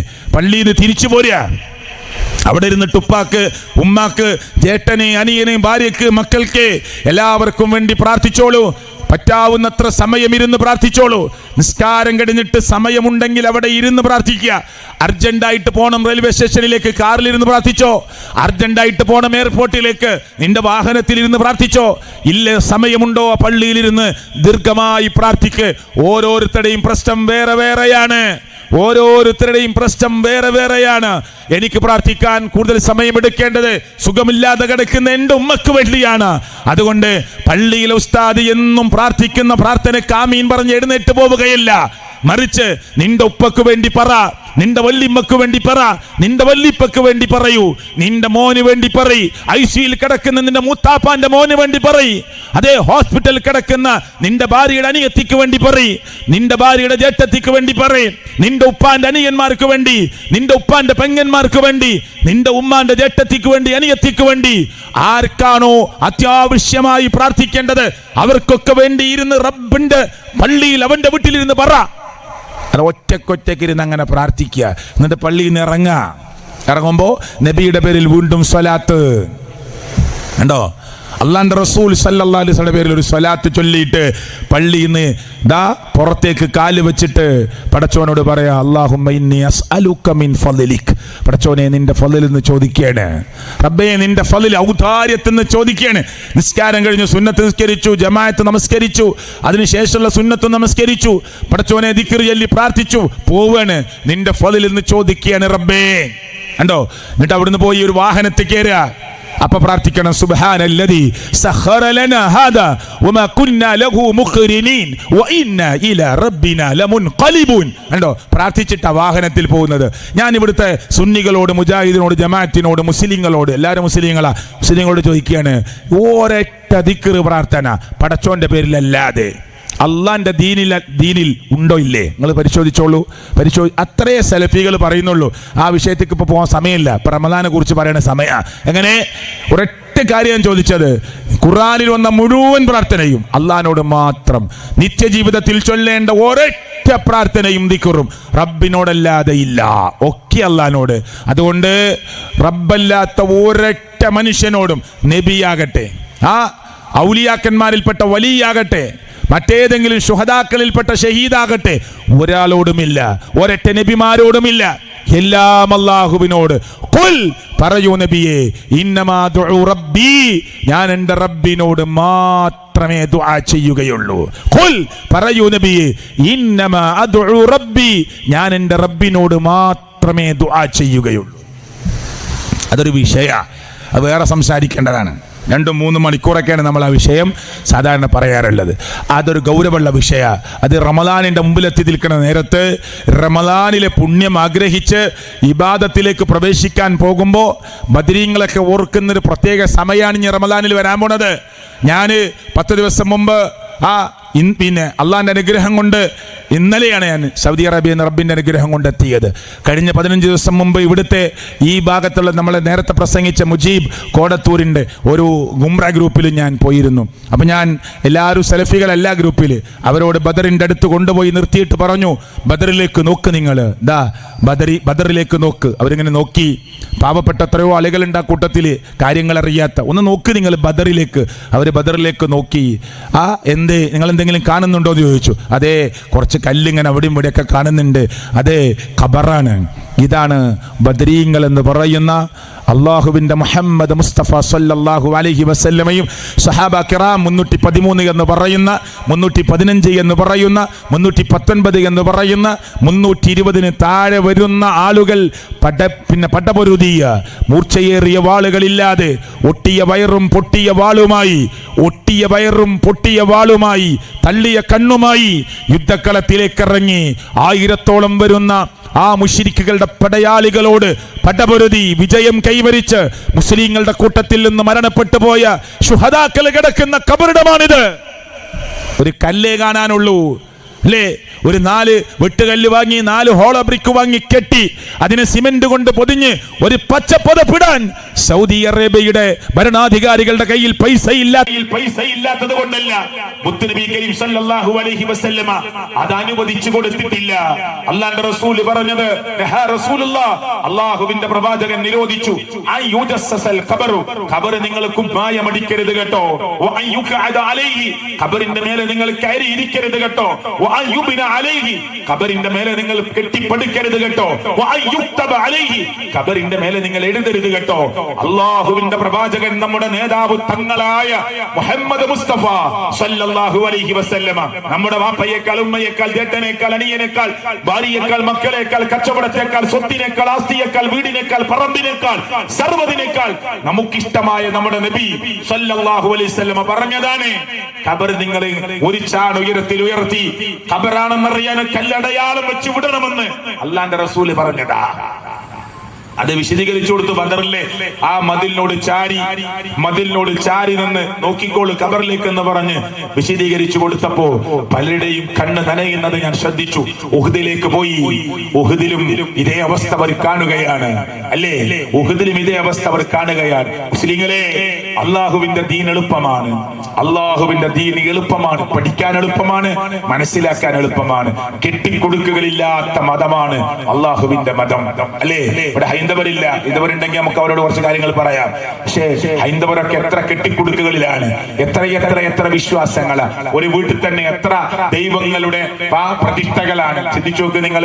അടുക്കളയിൽ വെച്ച പ്രതിഷ്ഠയോട് പറയാൻ മറന്നിട്ട്, ലിവിംഗ് റൂമിൽ വെച്ച പ്രതിഷ്ഠയോട് പറയാൻ മറന്നിട്ട്, ബിംബത്തിനോട് പറയാൻ മറന്നിട്ട്, ഡൈനിങ് ഹാളിൽ വെച്ച ബിംബത്തോട് പറയാൻ മറന്നിട്ട് വീണ്ടും അങ്ങോട്ട് തിരിച്ചു പോകുന്നത് സിനിമാ ലോകത്തെ നടിമാരുടെ കൂട്ടത്തിൽ വരെ കാണാൻ പറ്റും. എന്തേ? ഞാൻ ബെഡ്റൂമിൽ വെച്ച ദൈവത്തോട് പറഞ്ഞു, ഈശ്വരനോട് പറഞ്ഞു, പക്ഷെ ലിവിംഗ് റൂമിൽ വെച്ച ഈശ്വരനോട് പറഞ്ഞിട്ടില്ല. അതുകൊണ്ട് ലിവിംഗ് റൂമിൽ വെച്ച ഈശ്വരൻ കോപിച്ചാലോ എന്ന് പേടിച്ചിട്ട് മടങ്ങി പോവാണ്, പറയാൻ മറന്നുപോയി. മനസ്സിലാകുന്നുണ്ടോ? അങ്ങനത്തെ ആളുകൾ വരെ നമ്മുടെ രാജ്യത്ത് ജീവിക്കുന്നുണ്ട്. ഇസ്ലാം എത്ര മനോഹരമാണ്, എന്നെയും നിങ്ങളെയും സൃഷ്ടിച്ച പ്രപഞ്ചത്തിന്റെ നാഥനായ റബ്ബ് ഈ കാണുന്ന ആകാശത്തെ ഉയർത്തി നിർത്തിയ യാ യുഹന്നാസ്, ഏ മനുഷ്യരെ, യാ യുഹന്നാസ് അബ്ദു റബ്ബക്കും അല്ലദീ ഖലഖക്കും വല്ലദീന മിൻ ഖബലിക്കും ലഅല്ലക്കും തത്തഖൂൻ അല്ലദീ ജഅല ലക്കുമുൽ അർള ഫിറാശൻ വസ്സമാഅ ബിനാഅ വഅൻസല മിനസ് സമാഇ മാഅ ഫഅഖ്റജ ബിഹി മിനസ് തമറാത്തി റിസ്ഖൻ ലക്കും ഫലാ തജഅലൂ ലില്ലാഹി അൻദാദാ വഅൻതും തഅലമൂൻ. പരിശുദ്ധ ഖുർആൻ 2-ാം അധ്യായം സൂറത്തുൽ ബഖറയിലെ 21-22 വചനങ്ങളാണ് അല്ലേ? വിശദീകരണത്തിലേക്ക് കടക്കുന്നില്ല. മനുഷ്യരെ, നിങ്ങളെയും നിങ്ങൾക്ക് മുമ്പുള്ളവരെയും സൃഷ്ടിച്ചവനായ സ്രഷ്ടാവിനെ നിങ്ങൾ ആരാധിക്കണം. അവനാണ് ഈ ഭൂമിയെ വിരിപ്പാക്കി തന്നത്, ആകാശത്തെ മേൽക്കുരയാക്കി നിർത്തി തന്നവൻ. അവനാണ് ആകാശത്തിന്റെ മേലാപ്പിൽ നിന്ന് വെള്ളം ഇറക്കിയത്, അതിലൂടെ നിങ്ങൾക്ക് വേണ്ടതെല്ലാം ഉൽപ്പാദിപ്പിച്ചു തന്നവൻ. അതുകൊണ്ട് ഫലാ തജഅലൂ ലില്ലാഹി അൻദാദാ, അവന് നിങ്ങൾ സമന്മാരെ നിശ്ചയിക്കരുത്, വെക്കരുത്. ഖുർആൻ പറഞ്ഞതാ. അതൊരു വലിയ ഭാഗം തൗഹീദിന്റെ ഭാഗം. ഇത് ക്ലിയറായിട്ട് പോയാലാണ് നമ്മുടെ റമദാന് പഠിച്ചോ സ്വീകരിക്കണ നോമ്പാവുക. ആ ബദറിൽ ഒറ്റ ചരിത്രം കൂടി പറഞ്ഞാൽ എന്റെ മറ്റൊരു വിഷയത്തിലേക്ക് കയറാം കേട്ടോ. കൂടുതൽ സമയം സംസാരിക്കാൻ ആഗ്രഹിക്കുന്നില്ല. എങ്ങനെ സുഹൃത്തുക്കളെ, യാത്ര കഴിഞ്ഞ് ഇന്നൊരു റെസ്റ്റ്, പിന്നെ നാളെ മുതൽ 10-ാം തീയതി വരെ എല്ലാ ദിവസവും പരിപാടി ഉണ്ട്. പക്ഷെ ഇവിടെ 7-ാം തീയതിയാണ് ഇവിടെ പരിപാടി കൊടുത്തിരുന്നത്. അത് എന്തൊക്കെയോ കാരണത്താൽ അങ്ങോട്ടും ഇങ്ങോട്ടും ആയിപ്പോയി. അതുകൊണ്ട് ഇന്നത്തെ റെസ്റ്റ് വേണ്ട, വിശ്രമം വേണ്ടാന്ന് വിചാരിച്ച് യാത്ര ചെയ്തതാണ്. അള്ളാഹു സ്വീകരിക്കുമാറാകട്ടെ, അള്ളാഹു കബൂലാക്കട്ടെ. റബ്ബ് ഇതിനൊക്കെ അർഹമായ പ്രതിഫലം എനിക്കും നിങ്ങൾക്കും സംഘാടകരായ നമുക്ക് എല്ലാവർക്കും അള്ളാഹു പ്രദാനം ചെയ്യുമാറാകട്ടെ. ബദർ റമദാനിലെ 17-ാം രാവ് വരുമ്പോ മുസ്ലിങ്ങളെ ഒന്ന് ചിന്തിക്കണേ, ഒന്ന് ആലോചിക്കണേ. ഈ ചെറുവല്ലൂരിലെ മുസ്ലിങ്ങളെ നിങ്ങൾ ശരിക്കും ചിന്തിച്ചോളൂ. അള്ളാന്റെ റസൂല്, ഞാൻ പറഞ്ഞില്ലേ, ഒട്ടിയ വയറാ, പൊട്ടിയ വാളാ, മൂർച്ചുള്ള വാളില്ല സുഹൃത്തുക്കളെ. കണ്ണൊക്കെ തള്ളിയിട്ട് വയറൊട്ടിപ്പിടിച്ചിട്ട് അവർ ബദറിലേക്ക് വരുന്നത് അല്ലെ?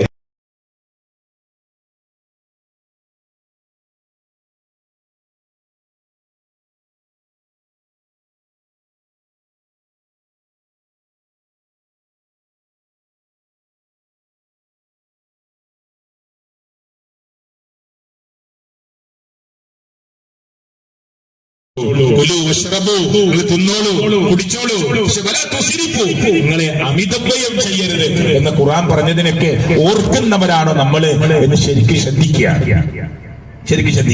ഇനി ഞാൻ 2-3 കാര്യങ്ങൾ കൂടി പറഞ്ഞ് ഞാൻ അവസാനിപ്പിക്കും. ഒന്ന്, ഈ ഖുർആൻ ഇത് ശരിക്കും പഠിക്കാം. ശരിക്ക് ഇവിടുത്തെ ഓരോ ഉമ്മമാരും, അപ്പുറത്തിരിക്കുന്ന ആളുകൾ, സഹോദരിമാർ, നിങ്ങൾക്ക് ഇഷ്ടം പോലെ സമയമുണ്ട്. നിങ്ങൾ സമയമില്ല എന്നാ പറയാ. എന്നാൽ ഭർത്താക്കന്മാർ വിചാരിക്കേണ്ട അവർക്ക് ഇഷ്ടം പോലെ സമയമുണ്ട്. ഇല്ല, ഇഷ്ടം പോലെ വർക്കുണ്ട്. അത് നമ്മൾ മനസ്സിലാക്കുമാണ്. ഇഷ്ടം പോലെ വർക്കുണ്ട്. പ്രസംഗത്ത് കേട്ടില്ലേ, നിങ്ങൾക്കൊക്കെ ഇഷ്ടം പോലെ സമയമുണ്ട്. അവരെണ്ട ഇഷ്ടം പോലെ വർക്കുണ്ട്. ഒരു നടക്കണത്ര നമ്മൾ നടക്കണ്ടാവില്ല. അടുക്കളയിൽ നിന്ന് പുറത്തുനിന്ന് അടുക്കളയ്ക്ക്, അപ്പുറത്തെ റൂമിൽ നിന്ന് ഇങ്ങോട്ട് മക്കളെ ഒരിക്കലേ, സ്കൂളിൽ പോകുന്ന കുട്ടികൾക്കുള്ള ഭക്ഷണം ഒരിക്കലേ, എല്ലാം അതിനുവേണ്ടി ഓടി നടക്കുക. അവരെടുക്കുന്ന പണി നമുക്ക് എടുക്കാൻ കഴിയില്ല. അത് വേറെ. പെണ്ണ് വേറെ, ആണ് വേറെ. പെണ്ണിന് പെണ്ണിന്റേതായ ഭാവം, ആണിന് ആണിന്റേതായ ഭാവം. മേൽനോട്ടം വഹിച്ചുകൊണ്ട് പുരുഷൻ. ഇതൊക്കെ അള്ളാന്റെ ഖുർആൻ പറഞ്ഞതാണ്. ആ വിഷയത്തിലേക്ക് ഞാൻ കിടക്കണില്ല.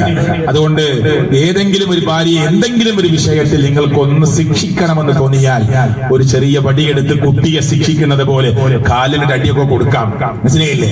പക്ഷെ ഒരിക്കലും മുഖത്തടിക്കരുത്, ഒരിക്കലും മുഖത്തടിക്കരുത്. അവളുടെ മുഖത്തടിച്ചിട്ട് ദേഷ്യം വരുമ്പോ കൈ എടുക്കാൻ പോവുക, ഫസ്റ്റ് വിലക്കിയതെടുക്കാൻ പോവുക.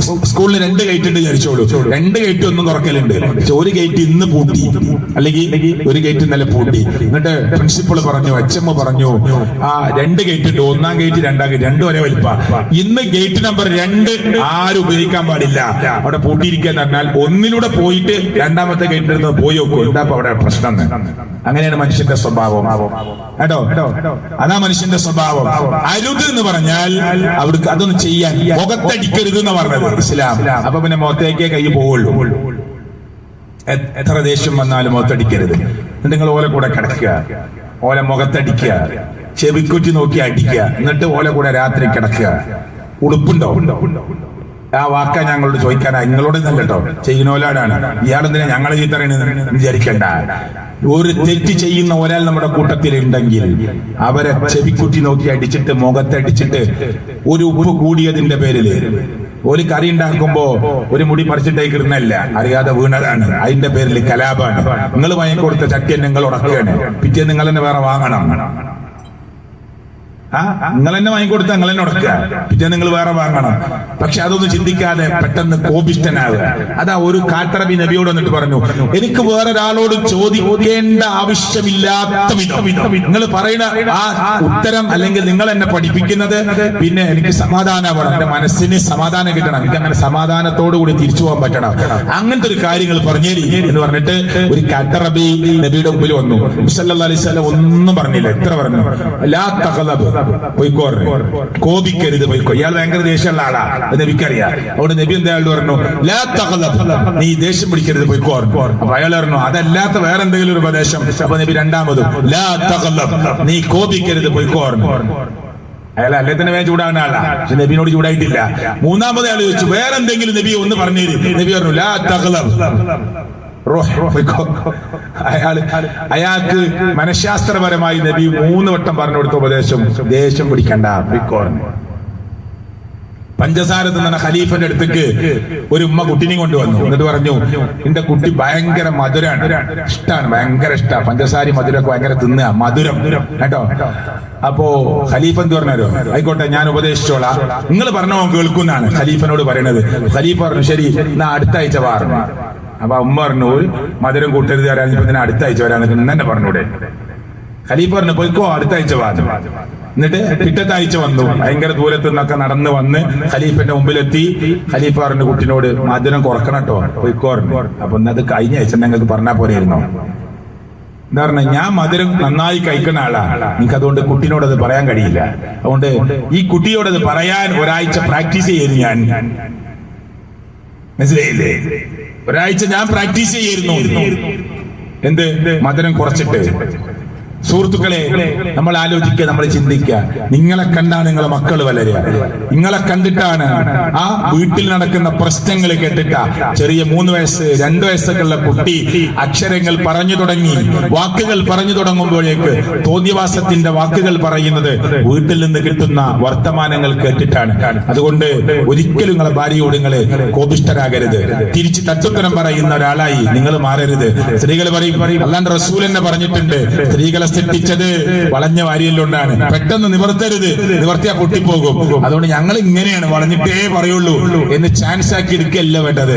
പിന്നെ തട്ടുത്തരം പറയാതെ മാന്യമായി അനുസരിച്ച് ഒരു ഭാര്യ ഭർത്താവിനനുസരിച്ച് നേരെ നിസ്കരിച്ച് നേരെ നോമ്പെടുത്താൽ, ഭാര്യ ഭർത്താവിന്റെ മടിയിൽ കിടന്ന് മരിക്കുമ്പോ ഭർത്താവ് പറയാണ് മരിച്ചതിന് ശേഷം, എന്റെ ഭാര്യ എത്ര നല്ല സ്ത്രീയായിരുന്നു എന്ന് പറഞ്ഞാൽ ദഖലത്തിൽ ജന്ന, അവൾ സ്വർഗത്തിലാണ് എന്ന് മുഹമ്മദ് മുസ്തഫ സല്ലല്ലാഹു അലൈഹി വസല്ലം. ഒരാണിന് സ്വർഗം കിട്ടാൻ ഭയങ്കര പണിയാണ്. ഒരു പെണ്ണിന് സ്വർഗം കിട്ടാൻ നേരെ നിസ്കരിക്കുക, നേരെ നോമ്പെടുക്കുക കേട്ടോ. ഏഷണി പരദൂഷണത്തിനൊക്കെ ചുണ്ടിന് സിബിടുക, പിന്നെ ഭർത്താവിനനുസരിക്കുക, സ്വർഗം കിട്ടും. എല്ലാ സ്വർഗത്തിന്റെ ഗേറ്റും നിങ്ങൾക്ക് വേണ്ടി തുറക്കുമെന്ന് മുഹമ്മദ് റസൂൽ കരീം സല്ലല്ലാഹു അലൈഹി വസല്ലം. വളരെ എളുപ്പമാണ്. മക്കളോട് നല്ല ക്ഷമിക്കുക കേട്ടോ, ശപിക്കാതിരിക്കുക. സ്വർഗത്തിൽ സ്ത്രീകൾ ധാരാളമുണ്ട്, നരകത്തിൽ ധാരാളം സ്ത്രീകളുണ്ട്. നരകത്തിൽ ധാരാളം സ്ത്രീകളാകാനുള്ള കാരണം എന്താ? 1, ഭർത്താവിനോട് അനുസരണക്കേട് കാണിച്ചു. 2, ശാപം വർദ്ധിച്ചു. പെട്ടെന്ന് ശപിക്കും. നമ്മളിപ്പോ ഈ പരിപാടിക്ക് പോരാൻ നേരത്തെ ആ അടുക്കളയിലൊക്കെ ഒന്ന് പോയി നോക്കി, പെട്ടെന്ന് അതിന്റെ എന്തെങ്കിലും ഡോർ അടക്കാത്തുണ്ടോ എന്നൊക്കെ നോക്കുമ്പോ നമ്മളെ മോന് 3 വയസ്സുള്ള മോന് നമ്മളെ പരതമ പിടിച്ചെന്നെ വലിച്ച് പൂവല്ലമ്മ കഴിച്ചിട്ട് അപ്പൊ കടുക് മാത്രം നിലത്തേക്ക് വീണ് കുരുത്തം കെട്ട ശപിച്ചു.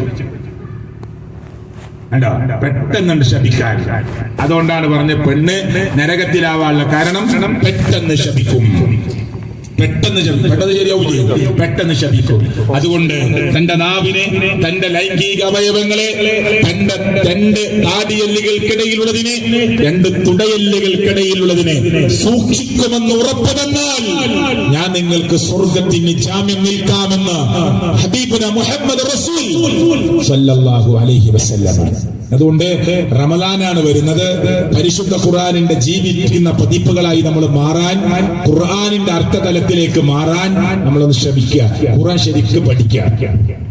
വീട്ടിലെ ഭാര്യയും ഭർത്താവൊക്കെ ഖുർആൻ ഒരുമിച്ചിരുന്ന് ഓതുക. മക്കളൊക്കെ ഒന്ന് മഗ്‌രിബ് കഴിഞ്ഞിട്ട് എല്ലാവരും, വാപ്പ നല്ല തിരക്കുള്ള ആളാ, പക്ഷെ മഗ്‌രിബിന് വീട്ടിലെത്തലുണ്ട്, ഖുർആൻ എടുക്കുക വാപ്പ, എന്നിട്ട് ഖുർആൻ എടുത്തിട്ട് 4 ആയത്ത് ഓതുക. എന്നിട്ട് നിങ്ങളെ പ്ലസ് 2-കാരനെ വിളിക്കുക, ഇവിടെ വാടാ മുജീബേ, ഇവിടെ വാ, ഇന്ന് ഖുർആൻ ഓദിക്കാം. ഓൻ പറയും കേട്ടോ, എന്റെ ഉപ്പാക്ക് അത് പറയാൻ അവകാശമുണ്ട്. ഓൻ കൂട്ടുകാരോട് പറയും, എന്റെ വീട്ടിൽ എല്ലാ ദിവസവും മഗ്‌രിബ് കഴിഞ്ഞാൽ വാപ്പിയും ഖുർആൻ ഓതും, എനിക്ക് മടിയൊക്കെയാണ്, പക്ഷെ എന്റെ വാപ്പ വിളിക്കും. ഒരു പേജ് ഓതി കഴിഞ്ഞിട്ട് എന്റെ വാപ്പ വിളിക്കുക, ഇവിടെ വാന്ന്, എന്റെ വാപ്പാക്ക് അത് പറയാൻ അവകാശമുണ്ട്. മറിച്ച് നമ്മൾ കുട്ടികളുടെ ചോദിക്കുക, നാളെ മദ്രസയില്ലേ? ഉണ്ട്. എന്താ ഖുർആൻ ഓതാത്തത്? കുട്ടീന്റെ മനസ്സിൽ തങ്ങൾക്ക് ഓതൊന്നും വേണ്ടേ, ചോദിക്കണില്ല എന്ന് മാത്രം, പുറത്തേക്ക് ഇങ്ങോട്ട് വരുന്നില്ല. അതുകൊണ്ട് നമ്മൾ ഓതുക, നമ്മളെ ഭാര്യ ഓതുക, നമ്മുടെ മക്കൾ ഓതുക, ഒരുമിച്ചിരുന്ന് ഖുർആൻ ഓതുക, അർത്ഥം വായിക്കുക. അങ്ങനെ ഖുർആനിന്റെ പഠിതാക്കളായി നമ്മൾ മാറുക, ജീവിതത്തിന്റെ പ്രായോഗിക തലത്തിലേക്ക് ഖുർആനിനെ കൊണ്ടുവരിക. അപ്പോഴാണ് ഈ ഖുർആൻ വിപ്ലവം ഉണ്ടാക്കുക. അതുകൊണ്ടാണ് പ്രിയപ്പെട്ടവരെ, സൂറത്തുൽ ഹദീദിലെ ആയത്തൊക്കെ കേട്ടിട്ട് അലം യഅനി ലില്ലദീന ആമനു അൻ തഖ്ശഅ ഖുലൂബുഹും ലിദിക്രില്ലാഹ് എന്ന ആയത്ത് കേട്ടിട്ടാണ് ഹുദൈൽ ഇബ്നു അയ്യാദ് എന്ന് പറയുന്ന മനുഷ്യൻ, നിങ്ങളൊക്കെ കേട്ടും അടുത്ത ചരിത്രമാണ്, അതേ താബീങ്ങളുടെ കൂട്ടത്തിൽപ്പെട്ട ആളാണ്. ആ മനുഷ്യൻ ഒരു വെട്ടടിച്ചു. എന്താ കൂട്ടുകാരോട്? ഞാൻ ഒരുപാട് സ്ത്രീകളെ പോയി സമീപിച്ചിട്ടുണ്ട്, തെറ്റാണ്, ഇനി ഞാൻ തുടരും. ഒരു ദിവസം ഒരു സ്ത്രീയുടെ അടുത്ത് പോവാതെ എനിക്ക് കഴിയില്ല, അതുകൊണ്ട് ബെറ്റടിക്കുകയാണ്. ഞാൻ എല്ലാ ദിവസവും അന്യ സ്ത്രീകളെ സമീപിക്കും. ഇയാള് ബെറ്റടിച്ചു, അങ്ങനെ പോവാണ്. എല്ലാ ദിവസവും ഏതെങ്കിലും കറങ്ങി തിരിച്ച് ഒരു പെണ്ണിനെ കണ്ടെത്തി അവളുടെ കൂടെ അവിഹിത ബന്ധം സ്ഥാപിച്ച് തിരിച്ചു വരുന്ന ആളാ. അതൊരു ബെറ്റ് പോലെ സ്വീകരിച്ചു പോണ ആളാ, പന്തയം വെച്ച് പോവാ. ഒരു ദിവസം ആരെയും തന്റെ ഇഷ്ടത്തിനനുസരിച്ച് കിട്ടാതെ വന്നപ്പോ വീടിന്റെ അടുത്ത് ഒറ്റയ്ക്ക് താമസിക്കുന്ന മക്കളില്ലാത്ത ഒരു ഉമ്മ ഉണ്ട്. അത് പ്രായമുള്ള ഉമ്മയാണ്. ആ ഉമ്മാന്റെ അടുത്തേക്ക് ഈത്തപ്പന ഓല കൊണ്ട് മറച്ചുണ്ടാക്കിയ, ഈത്തപ്പന ഓല കൊണ്ട് മേഞ്ഞുണ്ടാക്കിയ, ഈത്തപ്പന ഓല മെടഞ്ഞുണ്ടാക്കിയ വാതിലുണ്ടാക്കിയ ആ കുടിലിനുള്ളിൽ ഒറ്റയ്ക്ക് ജീവിക്കുന്ന ഉമ്മ ഖുർആൻ ഓതിക്കൊണ്ടിരിക്കുക. അവിടേക്ക് ഫുളൈൽ ഇബ്നു അയ്യാദ് എന്ന മനുഷ്യൻ, ഇയാളിങ്ങനെ വികാരഭരിതനായി, വികാരചിത്തനായി, കാമഭ്രാന്തനായി ഈ പന്തയം അത് പൂർത്തീകരിക്കാൻ വേണ്ടി പ്രായമുള്ള ഉമ്മാന്റെ പ്രായമുള്ള ഒറ്റയ്ക്ക് താമസിക്കുന്ന അയൽവാസിയുടെ വീട്ടിലേക്ക് കയറി ചെന്നപ്പോ ആ ഉമ്മ ഖുർആൻ എടുത്ത് പാരായണം ചെയ്യാണ്. ഇവിടെ വന്നത് എന്തിനാ? ഈ മാതൃപ്രായമുള്ള തന്റെ ഉമ്മക്ക് തുല്യമായ പ്രായമുള്ള ഉമ്മയെ തന്റെ കാമവൈകാരികതയ്ക്ക് ഉപയോഗിക്കാൻ കയറി വന്ന ഹുദൈൽ ഇബ്നു അയ്യാദ്, അലം യഅനി ലില്ലദീന ആമനു അൻ തഖ്ശഅ ഖുലൂബുഹും ലിദിക്രില്ലാഹ് എന്ന സൂറത്ത് ഹദീദിലെ ആയത്ത് കേട്ടപ്പോ വിറച്ചു, കൽബിലേക്ക് തുളച്ചു കയറി. ഹുദൈൽ ഇബ്നു അയ്യാദ് വേഗം പുറത്തിറങ്ങി വീട്ടിലേക്ക് ഓടി. എന്നിട്ട് പറഞ്ഞു, ആ കേട്ടത് ഞാൻ ഇവിടെ കടന്നുപോയ മുഹമ്മദ് റസൂൽ സല്ലല്ലാഹു അലൈഹി വസല്ലമയുടെ വാക്കല്ല. ഒരു മാസ്മരികതയുണ്ട് ആ ആയത്തിന്, അതേ ഒരു അട്രാക്ഷൻ ഉണ്ട്, എന്റെ കൽബിനെ പിടിച്ചു കുലുക്കിയിരിക്കുകയാണ്. അലം യഅനി ലില്ലദീന ആമനു, ദൈവത്തിൽ വിശ്വസിക്കുന്നവരെ, പടച്ചവനിൽ വിശ്വാസമുള്ളവരെ, നിങ്ങൾക്ക് അല്ലാഹുവിനെ കുറിച്ച് ആലോചിച്ചിട്ട് നിങ്ങളുടെ കൽബുകൾക്ക് ഒന്ന് മാറാൻ, ഒന്ന് മാറി ചിന്തിക്കാൻ, ഒന്ന് പിടക്കാൻ, ഒന്ന് വിറകൊള്ളാൻ സമയമായിട്ടില്ലേ എന്നതാണ് ആയത്തിന്റെ സാരം. പിടച്ചു, ഹുദൈലിന്റെ കൽബ് പിടച്ചു.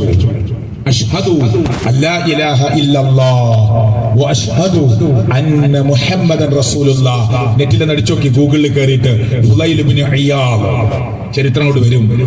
അദ്ദേഹം കരയും എല്ലാ ദിവസവും.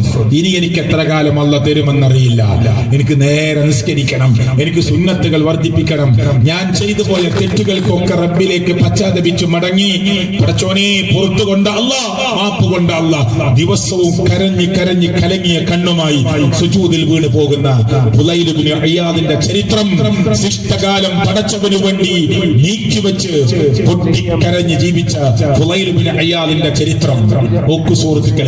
ഒരു ആയത്തിന്റെ കഷ്ടം കേട്ട് മാറിയതാണ്. എത്ര കൊല്ലായി ഖുർആൻ ഓതാൻ തുടങ്ങിയിട്ട്? എന്തെങ്കിലും മാറ്റമുണ്ടോ?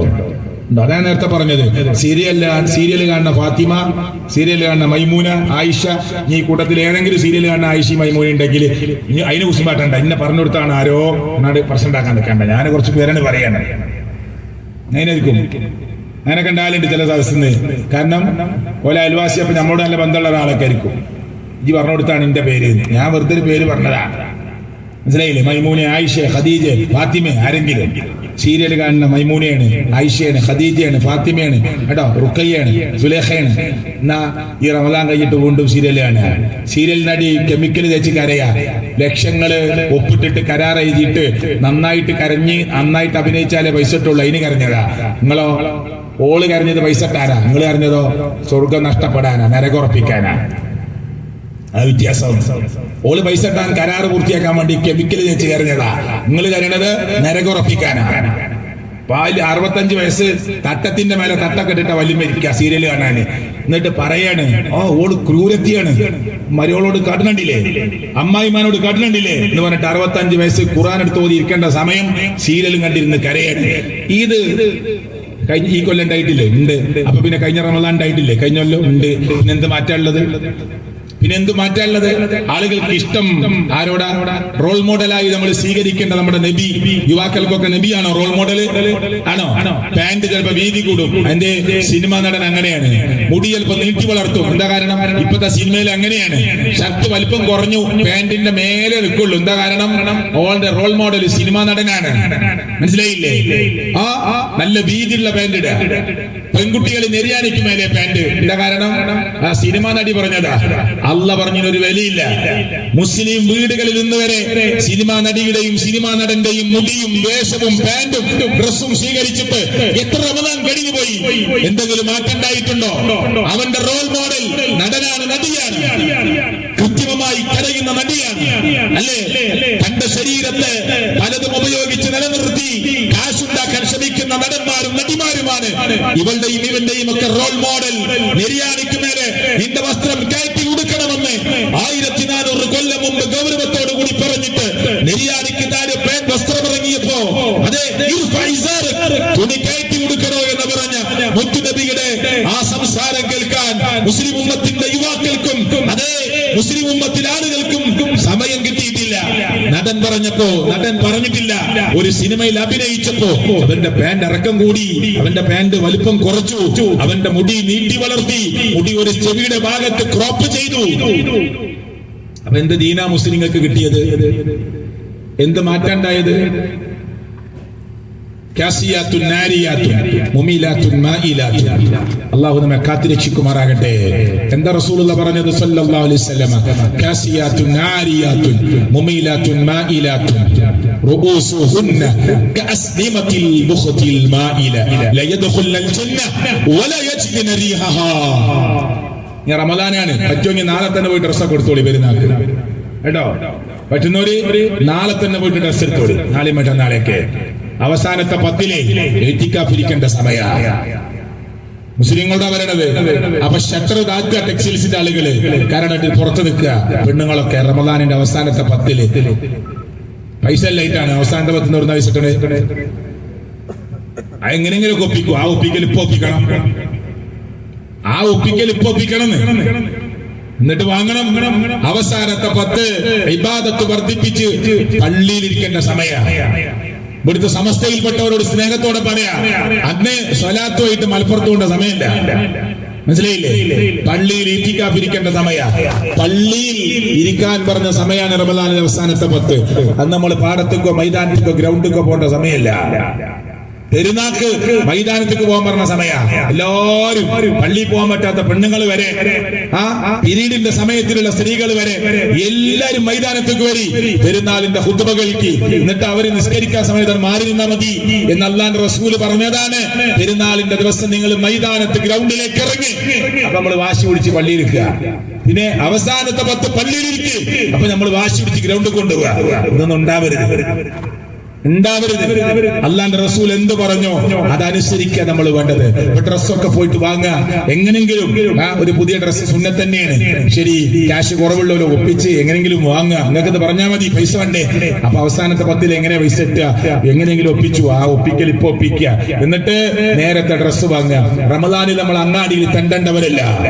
റമദാനിൽ ഇങ്ങനെ നമ്മൾ രാത്രിയും പകലും ലൈലത്തുൽ ഖദറൊക്കെ പ്രതീക്ഷിക്കാവുന്ന 25-ന്റെയും 27-ന്റെയും 29 ഒക്കെ രാവിലെ നമ്മൾ പ്രിയപ്പെട്ടവരെ ഈ അങ്ങാടിയിലും മാർക്കറ്റിലും കവലയിലും തടിച്ചുകൂടി നിൽക്കേണ്ടവരല്ല. അള്ളാഹുവിന്റെ ഖുർആനുമായി ധാരാളം പാരായണം ചെയ്ത് വീട്ടിലും പള്ളിയിലൊക്കെ ഇരിക്കേണ്ട സമയമാണ്.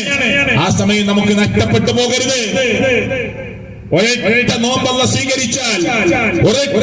സ്വീകരിച്ചാൽ മാ മിൻ ആബിദിൻ യസൂമു യൗമൻ ഫീ സബീലില്ലാഹ് ഇല്ലാ ബഅദല്ലാഹ്. രണ്ട് റിപ്പോർട്ടും കാണാം. മാ മിൻ ആബിദിൻ യസൂമു യൗമൻ ഫീ സബീലില്ലാഹ്. ഒരു മനുഷ്യൻ, ഒരു അടിമ, അല്ലാണ്ട് ഒരു നോമ്പും എടുക്കുന്നില്ല. ഒരൊറ്റ ദിവസത്തെ നോമ്പ് അവൻ എടുക്കുകയില്ല. ഇല്ലാ ബഅദല്ലാഹു വജ്ഹഹു ബിദാലിക്കൽ യൗം. ആ ദിവസത്തെ ഒരൊറ്റ നോമ്പിന്റെ ആ ദിവസം കൊണ്ട് അവന്റെ മുഖത്തെ അല്ലാഹു അകറ്റാതിരിക്കുകയില്ല. എവിടുന്ന്? നരകത്തെ തൊട്ട്. എത്ര കാലം? 70 കൊല്ലം. ഒരൊറ്റ നോമ്പിന്റെ കൂലി എത്ര അറിയോ? ഒരു നോമ്പ് അല്ലാഹു സ്വീകരിച്ചാൽ നരകത്തിൽ നിന്ന് 70 കൊല്ലം അവനെ ദൂരത്ത് കാക്കും. 70 കൊല്ലം. സുബ്ഹാനല്ലാഹ്. അല്ലാഹു നീ എത്ര പരിശുദ്ധനാണ്. എന്താ പറഞ്ഞത്? ഒരു നോമ്പ് അല്ലാഹു സ്വീകരിച്ചാൽ 70 കൊല്ലം നരകത്തിൽ നിന്ന് അവൻ ദൂരെയാകും. രണ്ടാമത്തെ നോമ്പ് സ്വീകരിച്ചാൽ 140 വർഷം. മൂന്നാമത്തെ നോമ്പ് സ്വീകരിച്ചാൽ 210 വർഷം വഴി ദൂരത്തേക്ക് അവനെ നരകത്തിൽ നിന്ന് അല്ലാഹു അകറ്റും. അപ്പൊ 10 നോമ്പ് സ്വീകരിച്ചാലോ 700 കൊല്ലത്തെ വഴി ദൂരം. സുബ്ഹാനല്ലാഹ്, അൽഹംദുലില്ലാഹ്, അല്ലാഹു അക്ബർ. അല്ലാഹു നമ്മുടെ നോമ്പ് സ്വീകരിക്കുമാറാകട്ടെ. 10 നോമ്പ് സ്വീകരിച്ചാൽ 700 കൊല്ലം. 20 നോമ്പ് സ്വീകരിച്ചാൽ 1400 കൊല്ലം. 30 നോമ്പും അല്ലാഹു സ്വീകരിച്ചാൽ 2100 കൊല്ലത്തെ വഴി ദൂരത്തേക്ക് ഈ മനുഷ്യനെ അല്ലാഹു നരകത്തിൽ നിന്ന് ദൂരെയാക്കും. അള്ളാഹു സ്വീകരിക്കുമാറാകട്ടെ. അള്ളാഹു സ്വീകരിക്കുമാറാകട്ടെ. അള്ളാഹു സ്വീകരിക്കുമാറാകട്ടെ. ഒരു നോമ്പ് സ്വീകരിച്ചാൽ ഇത്ര കൂലി ഉണ്ടെങ്കിൽ ഓരോ നോമ്പിലും പ്രിയപ്പെട്ടവരെ കൂടുതൽ അമല് ചെയ്ത് രാത്രി സജീവമാക്കി രാത്രി തറാവീഹ് നമസ്കാരം 3/4 മണിക്കൂറൊക്കെയാണ്. ഇവിടെ എത്രയും അറിയില്ല അല്ലേ? 1 മണിക്കൂറൊക്കെ ഉള്ളൂ. ഇവിടെ 1 മണിക്കൂറല്ലേ? ഇത്ര ഉണ്ടാവുള്ളൂ. എന്നാൽ തന്നെ നിങ്ങൾ ശ്രദ്ധിച്ചു നോക്കി, പ്രായമുള്ളവരൊക്കെ ഒന്നാമത്തെ സൊഫിൽ അനങ്ങാതെ നിൽക്കുന്നുണ്ടാവും. അങ്ങനെ അനങ്ങൂല. ആ നിസ്കാരം ഓരോ റക്കാറ്റ് തീരുന്ന വരെ. നല്ല ജിമ്മും കരാട്ടൊക്കെ പോണ ചെറുപ്പക്കാരോ ഏറ്റവും ബേക്കത്തെ 2 സൊഫിലുണ്ടാവും. ഓരോ 2 റക്കാറ്റ് കഴിയുമ്പോൾ ഓൾക്ക് ഒതെടുക്കാൻ പോണം. ഒത് മുറിഞ്ഞിട്ടല്ല പോവുക. മൂത്രയിക്കാൻ മുട്ടല്, കൊരക്കല്, ഒരു ഒറ്റക്കാലുമ നിൽക്കല്, ആകെ അടങ്ങി നിൽക്കുകയാണ് അള്ളാന്റെ മാർഗത്തിൽ. ഒരു റക്കായത്ത് 5 മിനിറ്റ് ഉണ്ടാവുക. ഒരു റക്കായത്ത് 5 മിനിറ്റ് ഉണ്ടാവുള്ളൂ. അതിനാണ് നിൽക്കാൻ വയ്യ. എന്നിട്ട് ഇങ്ങനെ ഒരു കാല് പൊന്തിക്കണ്, കൊരക്കണ്. സാധാരണ 3/4 മണിക്കൂർ തീർന്നത് അന്ന് 10 മിനിറ്റ് കൂടിയ സ്വപ്നൊക്കെ ഇങ്ങനെ കൊര വരികയാണ്. ഇമാമിന് സിഗ്നൽ കൊടുക്കുകയാണ് കൂടിയിട്ടുണ്ട്. മനസ്സിലായില്ലേ? ആരും കാണാതെ ഇമാമിനോട് പറയും സാധാരണ 50 മിനിറ്റ് ഉള്ളൂ, ഇന്ന് 10 മിനിറ്റ് കൂടി. സാരല്ല, നാളെ ശ്രദ്ധിച്ചാൽ മതി. മനസ്സിലായില്ലേ? എന്തേ? ഒരു മണിക്കൂർ അള്ളാന്റെ മാർഗത്തിൽ നേരെ നിൽക്കുമ്പോഴേക്ക് നമുക്ക് അസ്വസ്ഥതയാണ്. അള്ളാന്റെ റസൂൽ ഒരു റക്കായത്തിൽ ബഖറ, അതേ റക്കായത്തിൽ ആൽ ഇംറാൻ. സഹാബികൾ പറയാ, ഈ സൂറത്ത് കഴിയുമ്പോൾ റുക്കൂലേക്ക് പോകുമെന്ന് ഞങ്ങൾ വിചാരിച്ചു, പക്ഷെ അടുത്ത സൂറത്തേക്ക് കയറി. ഇത്രയാണ് പാരായണം ചെയ്തത്. കുറെ സമയം റുക്കൂവില്, കുറെ സമയം സുജൂദില്. ഇത് സുന്നത്താ. ഇശാ കൂടി നിസ്കരിക്കാത്ത ആളുകൾ തറാവിക്ക് വരും. അവന്റെ വിചാരം തറാവിയാണ് വലുതെന്നാണ്. അന്നെ തറാവിക്ക് കണ്ടില്ലല്ലോ എന്നാണ് പരാതി. അന്നെ ഇഷാവിന് കണ്ടില്ല. ഇഷാ നിർബന്ധം, ഇസ്ലാം എന്ന് പുറത്താവൂ. ഫർനിസ്കരിക്കാത്ത ഒരാൾ നമസ്കാരം ഉപേക്ഷിച്ചവൻ കാഫിറാണ്. അത് നിസ്കരിക്കുന്ന ആളാ സുന്നത്ത് നിസ്കരിക്കേണ്ടത്. ഫർനിസ്കരിക്കാത്ത ഒരാൾ സുന്നത്ത് നിസ്കരിക്കേണ്ട എന്താ കാര്യം? ഇതൊക്കെ നമ്മൾ ശ്രദ്ധിക്കേണ്ട കാര്യമാണ്. രാത്രി സജീവമാക്കുക. സ്ത്രീകൾക്കും പള്ളിയിൽ പോയിട്ട് എത്തിക്കാഫിരിക്കാം. മുത്തുനബി സല്ലല്ലാഹു അലൈഹി വസല്ലമയുടെ ഭാര്യമാർ, പലരും ചോദിക്കലുണ്ട്, നബിന്റെ ഭാര്യമാര് പള്ളിയിൽ പോയിട്ടുണ്ടോ? ഖദീജ ബീവി, ആയിഷ ബീവി പോയതിന്റെ തെളിവെവിടെ? ഹഫ്സ ബീവി പോയതിന്റെ തെളിവെവിടെ എന്നൊക്കെ ചോദിക്കും ഉസ്താദുമാര്. അള്ളാഹു അവർക്ക് പുറത്തു കൊടുക്കുമാറാകട്ടെ. മുഅ്മിനാത്തുകളായ സ്ത്രീകൾ പള്ളിയിൽ പോയി എന്നതിന് സുബൈക്ക് വരെ ജമാഅത്തിന് പോയി എന്നതിന് തെളിവുണ്ട്, ഹദീസിന്റെ. മൂടി പൊതച്ചിട്ട് വരും. നിസ്കാരം കഴിഞ്ഞിട്ട് അവർ വീട്ടിലേക്ക് മടങ്ങിപ്പോകും. ഒക്കെ ഹദീസിലുണ്ട്. ജുമാക്ക് ഒരു പെണ്ണ് വന്നാൽ ഇജ്മാഉണ്ട് ഷാഫി മദ്ഹബില്. ജുമാക്ക് ഒരു പെണ്ണ് പങ്കെടുത്ത് അവളുടെ ജുമാ ജായിസാണ്. അവിടെ ജുമാ റെഡിയാണ്, ശരിയാണ്, ഉണ്ട് അല്ലേ? ലാ തംനഉ ഇമാ അല്ലാഹി മസാജിദല്ലാഹ്, അള്ളാന്റെ പള്ളിയെ തൊട്ട് സ്ത്രീകളെ തടയാൻ പാടില്ല എന്ന് ഹദീസ് ഉണ്ട്. 10 അല്ല 20 അല്ല 30 അല്ല 40 അല്ല, ഇഷ്ടം പോലെ ഹദീസ് സ്ത്രീകൾക്ക് പള്ളിയിൽ പോകാനുള്ള തെളിവുണ്ട്. മനസ്സിലായില്ലേ? മുത്തുനബിയുടെ ഭാര്യമാർ മുത്തുനബി ലോകത്ത് നിന്ന് വഫാത്തായതിനു ശേഷവും അവിടുന്ന് അവർ ഈത്തിക്കാഫ് ഇരിക്കാറുണ്ട്. ഈത്തിക്കാഫ് എവിടെ വെച്ചുള്ളൂ? വീട്ടിലിരുന്ന ഈത്തിക്കാഫ് ആവോ? പറ്റൂല, പള്ളിയില. അപ്പൊ അവിടെ ദുഹർ അസർ മഗ്രിബ് ഇശാഉം സുബഹി 10 ദിവസം ഈത്തിക്കാഫ് ഇരിക്കുമ്പോൾ ഒരു ജുമയൊക്കെ കിട്ടൂലേ? കിട്ടും. ഇതൊക്കെ ഹദീസിലുണ്ട്. അതുകൊണ്ട് പറ്റുന്നവർക്ക് പള്ളിയിൽ പോയി ഈത്തിക്കാഫ് ഇരിക്കാം. അങ്ങനെ പുരുഷന്മാര് പറ്റാവുന്നത്ര ഇപ്പൊ തന്നെ പ്ലാൻ ചെയ്യണം. റമദാനാണ് വരുന്നത്, ഞാൻ കുറച്ചൊക്കെ അവസാനത്തെ ഭാഗത്തൊന്ന് ഒഴിഞ്ഞു നിന്നിട്ട് പള്ളിയിൽ ഇരിക്കാൻ പറ്റുമോ, ദീനിനു വേണ്ടി മാറ്റിവെക്കാൻ പറ്റുമോ ആലോചിക്കണം. കൂലിപ്പണിക്കാർക്കും അല്ലാത്ത പണിക്കാർക്കും ഒക്കെ ഒന്ന് പ്ലാൻ ചെയ്താൽ കുറച്ച് ദിവസമെങ്കിലും ഒക്കെ പള്ളിയിൽ ഒന്ന് കഴിച്ചു കൂട്ടാൻ, കുറച്ച് മണിക്കൂറെങ്കിലും അള്ളാന്റെ വീട്ടിലൊന്ന് കഴിച്ചു കൂട്ടാൻ പ്രിയപ്പെട്ടവരെ ഒന്ന് ശ്രമിക്കുക. അങ്ങനെ മാടി വിളിക്കുകയാണ് നമ്മളെ യുവാക്കളെ, യുവതികളെ, എവിടേക്ക്? ഈ മാസ്മരികമായ ലഹരിയുടെ ലോകത്തേക്ക്. ഈ ചറവല്ലൂർ എന്ന് പറയുന്ന പ്രദേശത്തെ കുറിച്ച് എനിക്കറിയില്ല. എല്ലാ സ്ഥലത്തും ചെറുപ്പക്കാരൊക്കെ ലഹരിക്ക് അടിമപ്പെട്ടുകൊണ്ടിരിക്കുകയാണ്. അള്ളാഹു നമ്മുടെ മക്കളെ കാത്തു രക്ഷിക്കുമാറാകട്ടെ. MDMA പോലെയുള്ള മാരകമായ ലഹരി നമ്മുടെ പുതിയ തലമുറയെ കാർന്നു തിന്നുകൊണ്ടിരിക്കുക. ഒരു പഞ്ചസാര തരിയുടെ വലിപ്പത്തിലുള്ള ഒരു MDMAയുടെ പകുതി ഒരാളുടെ ശരീരത്തിലെത്തിയാൽ 500 ചായ, ഒരു പഞ്ചസാരയുടെ വലുപ്പമുള്ള MDMA നമ്മുടെ മോന്റെ വയറ്റിലെത്തിയാൽ, നാവിൽ തട്ടിയാൽ 1000 ചായ ഒരുമിച്ച് കുടിച്ച ഫല. കഴിയോ ഒരു മനുഷ്യന് 1000 ചായ ഒരുമിച്ച് കുടിക്കാൻ? എന്തായിരിക്കും കുടിച്ചാൽ അവസ്ഥ? നമ്മളെ വാപ്പ 1000 ചായ കുടിക്കാൻ കഴിയൂല. 10 ചായ ഒരുമിച്ച് കുടിച്ചാൽ തന്നെ മത്താവും. 1000 ചായ ഒരുമിച്ച് കുടിച്ചാൽ എങ്ങനെ ഇരിക്കും അവസ്ഥ? അതുപോലെയാണ് MDMA എന്ന് പറയുന്ന മാരകമായ ലഹരിയുടെ പഞ്ചസാരയുടെ തരി വലിപ്പമുള്ളത് അകത്ത് ചെന്നാൽ. അതാ പഠനം. ആ സാധനമാണ് സ്റ്റവും ചട്ടി വെച്ചിട്ട് ഓരോ സ്ഥലത്തുണ്ടാക്കുന്നത്. കഞ്ചാവ് കൃഷി ചെയ്തുണ്ടാക്കണം. ഇത് ചട്ടി സ്റ്റവും ഗ്യാസൊക്കെ ഉണ്ടെങ്കിൽ ഉണ്ടാക്കിയെടുക്കാൻ പറ്റുന്ന സാധന. അത്ര മാരകം. സ്റ്റിക്കർ പതിച്ച് കിടക്കുക. ഇങ്ങനെ കള്ളിന്റെ മണമൊന്നുമില്ല കേട്ടോ, വേറെ സ്മെല്ലൊന്നുമില്ല. സുഖമായിട്ട് ഇങ്ങനെ ഉറങ്ങുക. 4 വട്ടം വിളിച്ച അമ്മാനെ തല്ലാൻ ഓങ്ങാണ്, 4 വട്ടം വിളിച്ച വാപ്പാന്റെ നേരെ കൈ ഓങ്ങാണ്. ഒരു മാരകമായ ലഹരി പുതിയ തലമുറയെ പിടികൂടിക്കൊണ്ടിരിക്കുകയാണ്. അതിങ്ങനെ വിൽക്കാൻ 60 വയസ്സുള്ള ആളുകൾ വരെ ശ്രമിക്കുകയാണ്. അവനാന്റെ മക്കളുടെ പേരക്കുട്ടിയുടെ പ്രായമുള്ളവർക്ക് സ്കൂളിൽ പോയി കച്ചവടമാക്കാൻ ശ്രമിക്കുന്ന വല്യപ്പന്മാരും വല്യച്ഛന്മാരൊക്കെ ഉണ്ടായിക്കൊണ്ടിരിക്കുകയാണ്. നഊദു ബില്ലാഹ്. അള്ളാഹു നമ്മുടെ മക്കളെ കാത്തുരക്ഷിക്കുമാറാകട്ടെ. അള്ളാഹു നമ്മുടെ മക്കളെ കാത്തുരക്ഷിക്കുമാറാകട്ടെ. അതുകൊണ്ട് സഹോദരങ്ങളെ, ഞാൻ അവസാനിപ്പിക്കുന്നു. ഞാൻ ദീർഘമായിട്ടൊന്നും സംസാരിച്ചിട്ടില്ല. ചില കാര്യങ്ങൾ ഇങ്ങനെ പറഞ്ഞു പോയതാണ്. റമദാനിനെ കുറിച്ച് കൂടുതലൊന്നും സംസാരിച്ചിട്ടില്ല. പരിശുദ്ധമായ റമദാനിൽ അള്ളാഹുവിന്റെ ഖുർആൻ നന്നായിട്ട് പാരായണം ചെയ്യുക. ഒരു 2 പ്രാവശ്യമെങ്കിലും അർത്ഥമൊക്കെ ഒന്ന് ഞാൻ ഈ റമദാനിൽ ഓതി തീർക്കുമെന്ന് വിചാരിക്കുക. ളുഹറിന് മുമ്പ് ഒരു 10 മിനിറ്റ്, ളുഹർ കഴിഞ്ഞിട്ട് 10 മിനിറ്റ് ഖുർആൻ ഓതിയാൽ തന്നെ ഖുർആൻ 2 വട്ടം ഓതി തീരും. മനസ്സിലായില്ലേ? എല്ലാ ദിവസവും ളുഹറിന് മുമ്പ് 10 മിനിറ്റ്, ളുഹർ കഴിഞ്ഞ് 10 മിനിറ്റ്, സുബഹിക്ക് മുമ്പ് 10 മിനിറ്റ്, സുബഹി 10 മിനിറ്റ്, ഓരോ വക്തിനും. അസറിന്റെ മുമ്പ് 10 മിനിറ്റ്, അസർ കഴിഞ്ഞിട്ട് മഗ്രിബിന് ശേഷം, അതുപോലെ തന്നെ ഇശായിന് ശേഷം, മഗ്രിബിന് മുമ്പ്, ഒക്കെ ഇങ്ങനെ ഓതി. പിന്നെ തറാവി കഴിഞ്ഞിട്ട് കുറച്ചു നേരം, രാത്രി ഒരു 3 മണിക്കൊക്കെ എണീറ്റ് ഒരു ഒളു എടുത്ത് ഒളുവിന്റെ സുന്നത്തൊക്കെ നിസ്കരിച്ച് കുറച്ചു നേരമൊക്കെ ഓതിയാൽ 1, 2, 3 തവണയൊക്കെ തീരും ഖുർആൻ. ഒന്ന് ശ്രദ്ധിച്ച് ഓതിയാൽ അത്രേ ഉള്ളൂ. ഒരു പ്രാവശ്യമൊക്കെ ഒന്ന് അർത്ഥസഹിതം വായിക്കാൻ ശ്രമിക്കുക. ഒന്ന് മനസ്സ് വെച്ച്, അടയാളം വെച്ച് ഇന്നിങ്ങനെ ഓതുക. വെറുതെ ഓതല്ല. പിന്നെ കൂലി ആഗ്രഹിച്ചുകൊണ്ട് നല്ല നീയത്ത് വെച്ച് അർത്ഥമൊക്കെ മനസ്സിലാക്കി ശ്രമിക്കാൻ പറ്റുമെങ്കിൽ അങ്ങനെ ശ്രമിച്ച് ഇങ്ങനെ ഖുർആൻ ഓതുക. പിന്നെ സ്വഭാവമൊക്കെ ഒന്ന് മാറ്റിയെടുക്കുക.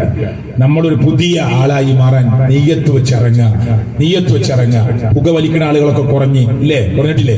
ഇപ്പൊ കൂടി വലിക്കുന്ന ആളൊക്കെ ഉണ്ടോ? നിങ്ങൾ എന്താ ഉണ്ടാത്ത? ആരും ഒന്നും പറയില്ല. ഉണ്ടോ? കുറവാണ്. സിഗരറ്റൊക്കെ വലിക്കണോല് കുറവാണ്. അപ്പൊ വിചാരിക്കും നന്നായി പോയി. നല്ല പുതിയ തലമുറക്കൊന്നും വീഡിയൊന്നും വേണ്ട, കാരണം അതൊന്നും വലിച്ചിട്ട് കാര്യമില്ല. അതിന്റെ വലുതാണ് ഓരോരുത്തരുള്ളത്. അതുകൊണ്ടാണ് നമ്മൾ നന്നായി എന്ന് വിചാരിക്കണ്ട. സിഗരറ്റ് ഇത്ര വാപ്പാരൊക്കെ വേറെ ഒന്നും വലിക്കൂല, ഒരു വേറെ കഞ്ചാവോ തോന്നിയാസോ ഒന്നുമില്ല. പക്ഷെ നോമ്പ് തുറന്ന ഉടനെ വെള്ളം കുടിച്ച ഫസ്റ്റ് കിട്ടണ്ട് ബീഡിയ. ഒക്കെ മാറ്റാൻ സമയമായിട്ടുണ്ട്. സുബൈക്ക് ലാസ്റ്റ് ബാങ്ക് കൊടുക്കാൻ നേരത്തെ ഒരു ബീഡി കത്തിച്ചിട്ട് ഇപ്പൊ കൊടുക്കും ബാങ്ക്. ഓളിയോറൻസിൽ നിന്ന് പോകണവർക്ക് ലാസ്റ്റ് വലിയ മുപ്പരെ. എന്ത് നോമ്പ് അതൊക്കെ എനിക്ക് മനസ്സിലാണില്ല. എന്താ നെയ്യത്ത്? ഇനി ചാൻസ് ഇട്ടില്ല വലിക്കാനേ പാടില്ല ഒരു മുസ്ലിമിന്. ലാ ളറർ വലാ ളിറാർ ലാ തഖ്തുലു അൻഫുസക്കും. നിങ്ങൾ നിങ്ങളെ തന്നെ കൊല്ലരുത്. ഇതൊക്കെ ഖുർആൻ പറഞ്ഞതാ. നിങ്ങൾക്ക് ഉപദ്രവം ഉണ്ടാക്കരുത്, മറ്റുള്ളവർക്ക് ഉപദ്രവം ഉണ്ടാക്കരുത്. നിങ്ങൾ ഈ ബീഡിയും സിഗരറ്റൊക്കെ വലിച്ച് കുട്ടിക്ക് ഉമ്മൊടുക്കുമ്പോ, പേരക്കുട്ടിക്ക് ഉമ്മൊടുക്കുമ്പോ ആ കുട്ടിക്ക് അസുഖം ഉണ്ടാവുകയാണ്. നിങ്ങൾ കയറിയ ടോയ്ലറ്റ് കയറിയിട്ട് കുറെ ബീഡിയും വലിച്ചിറങ്ങുമ്പോ അടുത്ത ആള് മൂക്കുമൊത്തി കയറണം. ഉപദ്രവാണ്. ഇതൊക്കെ ശ്രദ്ധിക്കുന്നത് മുസ്ലിമിന് പാടില്ലാത്ത കാര്യമാണ്. എന്നിട്ട് ആദ്യം റമദാനിന്റെ ഒരു ഈത്തപ്പഴം നിന്ന് പച്ചവെള്ളം കുടിച്ചിട്ട് പത്തിരി വേണ്ട, ചപ്പാത്തിയും വേണ്ട, ഒന്നും വേണ്ട, പിന്നെ മാറി നിന്നിട്ട് വലിക്കുകയാണ്. ഇത് ഈ റമദാനോട് ഇനി ആരെങ്കിലും ബാക്കിയുണ്ടെങ്കിൽ, എന്നെ ശബ്ദം കേട്ട ചെറവല്ലൂരിൽ ആരെങ്കിലും ഉണ്ടെങ്കിൽ ഈ റമദാനിൽ അതോടുകൂടി അവസാനിപ്പിക്കണം, വേണ്ടാന്ന് തീരുമാനിക്കണം. സഹാബികളൊക്കെ സ്വർഗത്തിന് വേണ്ടി എല്ലാം മാറ്റിവെച്ച കഥ എങ്ങനെ പറയാ, കേട്ടിട്ട് കണ്ണ് നനയാ അല്ലേ? കൈ കൊടുത്തവരുടെ, കാല് കൊടുത്തവരുടെ, കണ്ണ് കൊടുത്തവരുടെ കഥ. നമുക്കൊരു സിഗരറ്റ് മാറ്റിവെക്കാൻ പറഞ്ഞാല് അത് സ്റ്റെപ്പായിട്ട് മുമ്പൊക്കെ ഞാൻ 4 പാക്കറ്റ് വലിച്ച് ഇപ്പൊ ആകെ 4 ആ 4 നിർത്താനുള്ള ത്യാഗം നമുക്ക് റെഡി ആയിട്ടില്ല. സഹാബിന്റെ കഥ അങ്ങനെ കേട്ടിട്ട് കരയാ. നിങ്ങൾക്ക് അറിയില്ലെന്നെ, ഞാനൊക്കെ ഭയങ്കര വലിക്കാരനെ, ഇപ്പൊ ആകെ 4 വലിക്കുള്ളൂ. അന്തേ 4 വന്നാണ് കൊടുത്താൻ വിടാൻ മടി. ശരിയായിട്ടില്ല, എന്നിട്ട് ശരിയായിട്ടില്ല. അതുകൊണ്ട് സുഹൃത്തുക്കളെ, ഒന്ന് ശരിയാവുക. നമ്മളൊക്കെ, ഞാനും നിങ്ങളും ഒക്കെ ഒന്ന് ശരിയാവുക. മാന്യമായ സംസാരത്തിന്റെ ആളുകളായി മാറുക കേട്ടോ. വൃത്തികേട് കാണൂല എന്ന് തീരുമാനിക്കുക. എന്റെ മൊബൈല് ഭാര്യക്കറിയാത്തൊരു ലോക്കിന്റെ മൊബൈൽ ഉണ്ടാവരുത്. കേട്ടില്ല? എല്ലാ ചെറുപ്പക്കാരും നിങ്ങളെ ഭാര്യക്കറിയണ ലോക്കാവണം. നിങ്ങളെ മൊബൈലിന്റെ ലോക്ക് നിങ്ങളെ ഭാര്യക്ക് കാണണം. നിങ്ങളെ ഭാര്യന്റെ മൊബൈലിന്റെ ലോക്ക് നിങ്ങൾക്ക് തുറക്കാൻ പറ്റണം. ലോക്കിട്ടോളി, ഒന്നും കുഴപ്പമില്ല. അത് ഭാര്യക്ക് കിട്ടിയ ഭാര്യക്ക് തുറക്കാൻ പറ്റണം. ഇത് ബാത്റൂമിൽ പോകുമ്പോൾ വരെ അരി തിരികെ പോവുക. എന്തൊരു അപകടം ഉണ്ടതില്, എന്തൊരു അപകടം ഉണ്ടോ? ആരും കാണാൻ പറ്റാത്ത എവിടെയും മറന്നിട്ട് ആകെ പേടിയ, ഫോണ് പോയ പേടിയല്ല, ഇതിന്റെ ഉള്ളിലത്തെ കാര്യം കാണുമെന്നുള്ള പേടിയാ. ബേജാറായി, വെപ്രാളായി. എന്താ അങ്ങനെ? ഭാര്യയെ ചതിക്കണ ഭർത്താവും ഭർത്താവിനെ ചതിക്കണ ഭാര്യ ഒന്നാവരുത്. നമുക്ക് സ്വർഗത്തിൽ ഒരുമിച്ച് പ്രവേശിക്കണം, സ്വർഗത്തിൽ ഒരുമിച്ച് പ്രവർത്തിക്കണം, ഒരുമിച്ച് പ്രവേശിക്കണം. അള്ളാഹുവിന്റെ ഭാഗ്യം നമുക്ക് കിട്ടണം. ഒരു കുടുംബമായി ജീവിക്കണം. അള്ളാഹു തൗഫീക്ക് നൽകട്ടെ. ഇതൊക്കെ ഈ നോമ്പോട് കൂടി ഇങ്ങോട്ട് മാറി സുഹൃത്തുക്കളെ, ഒരു നല്ല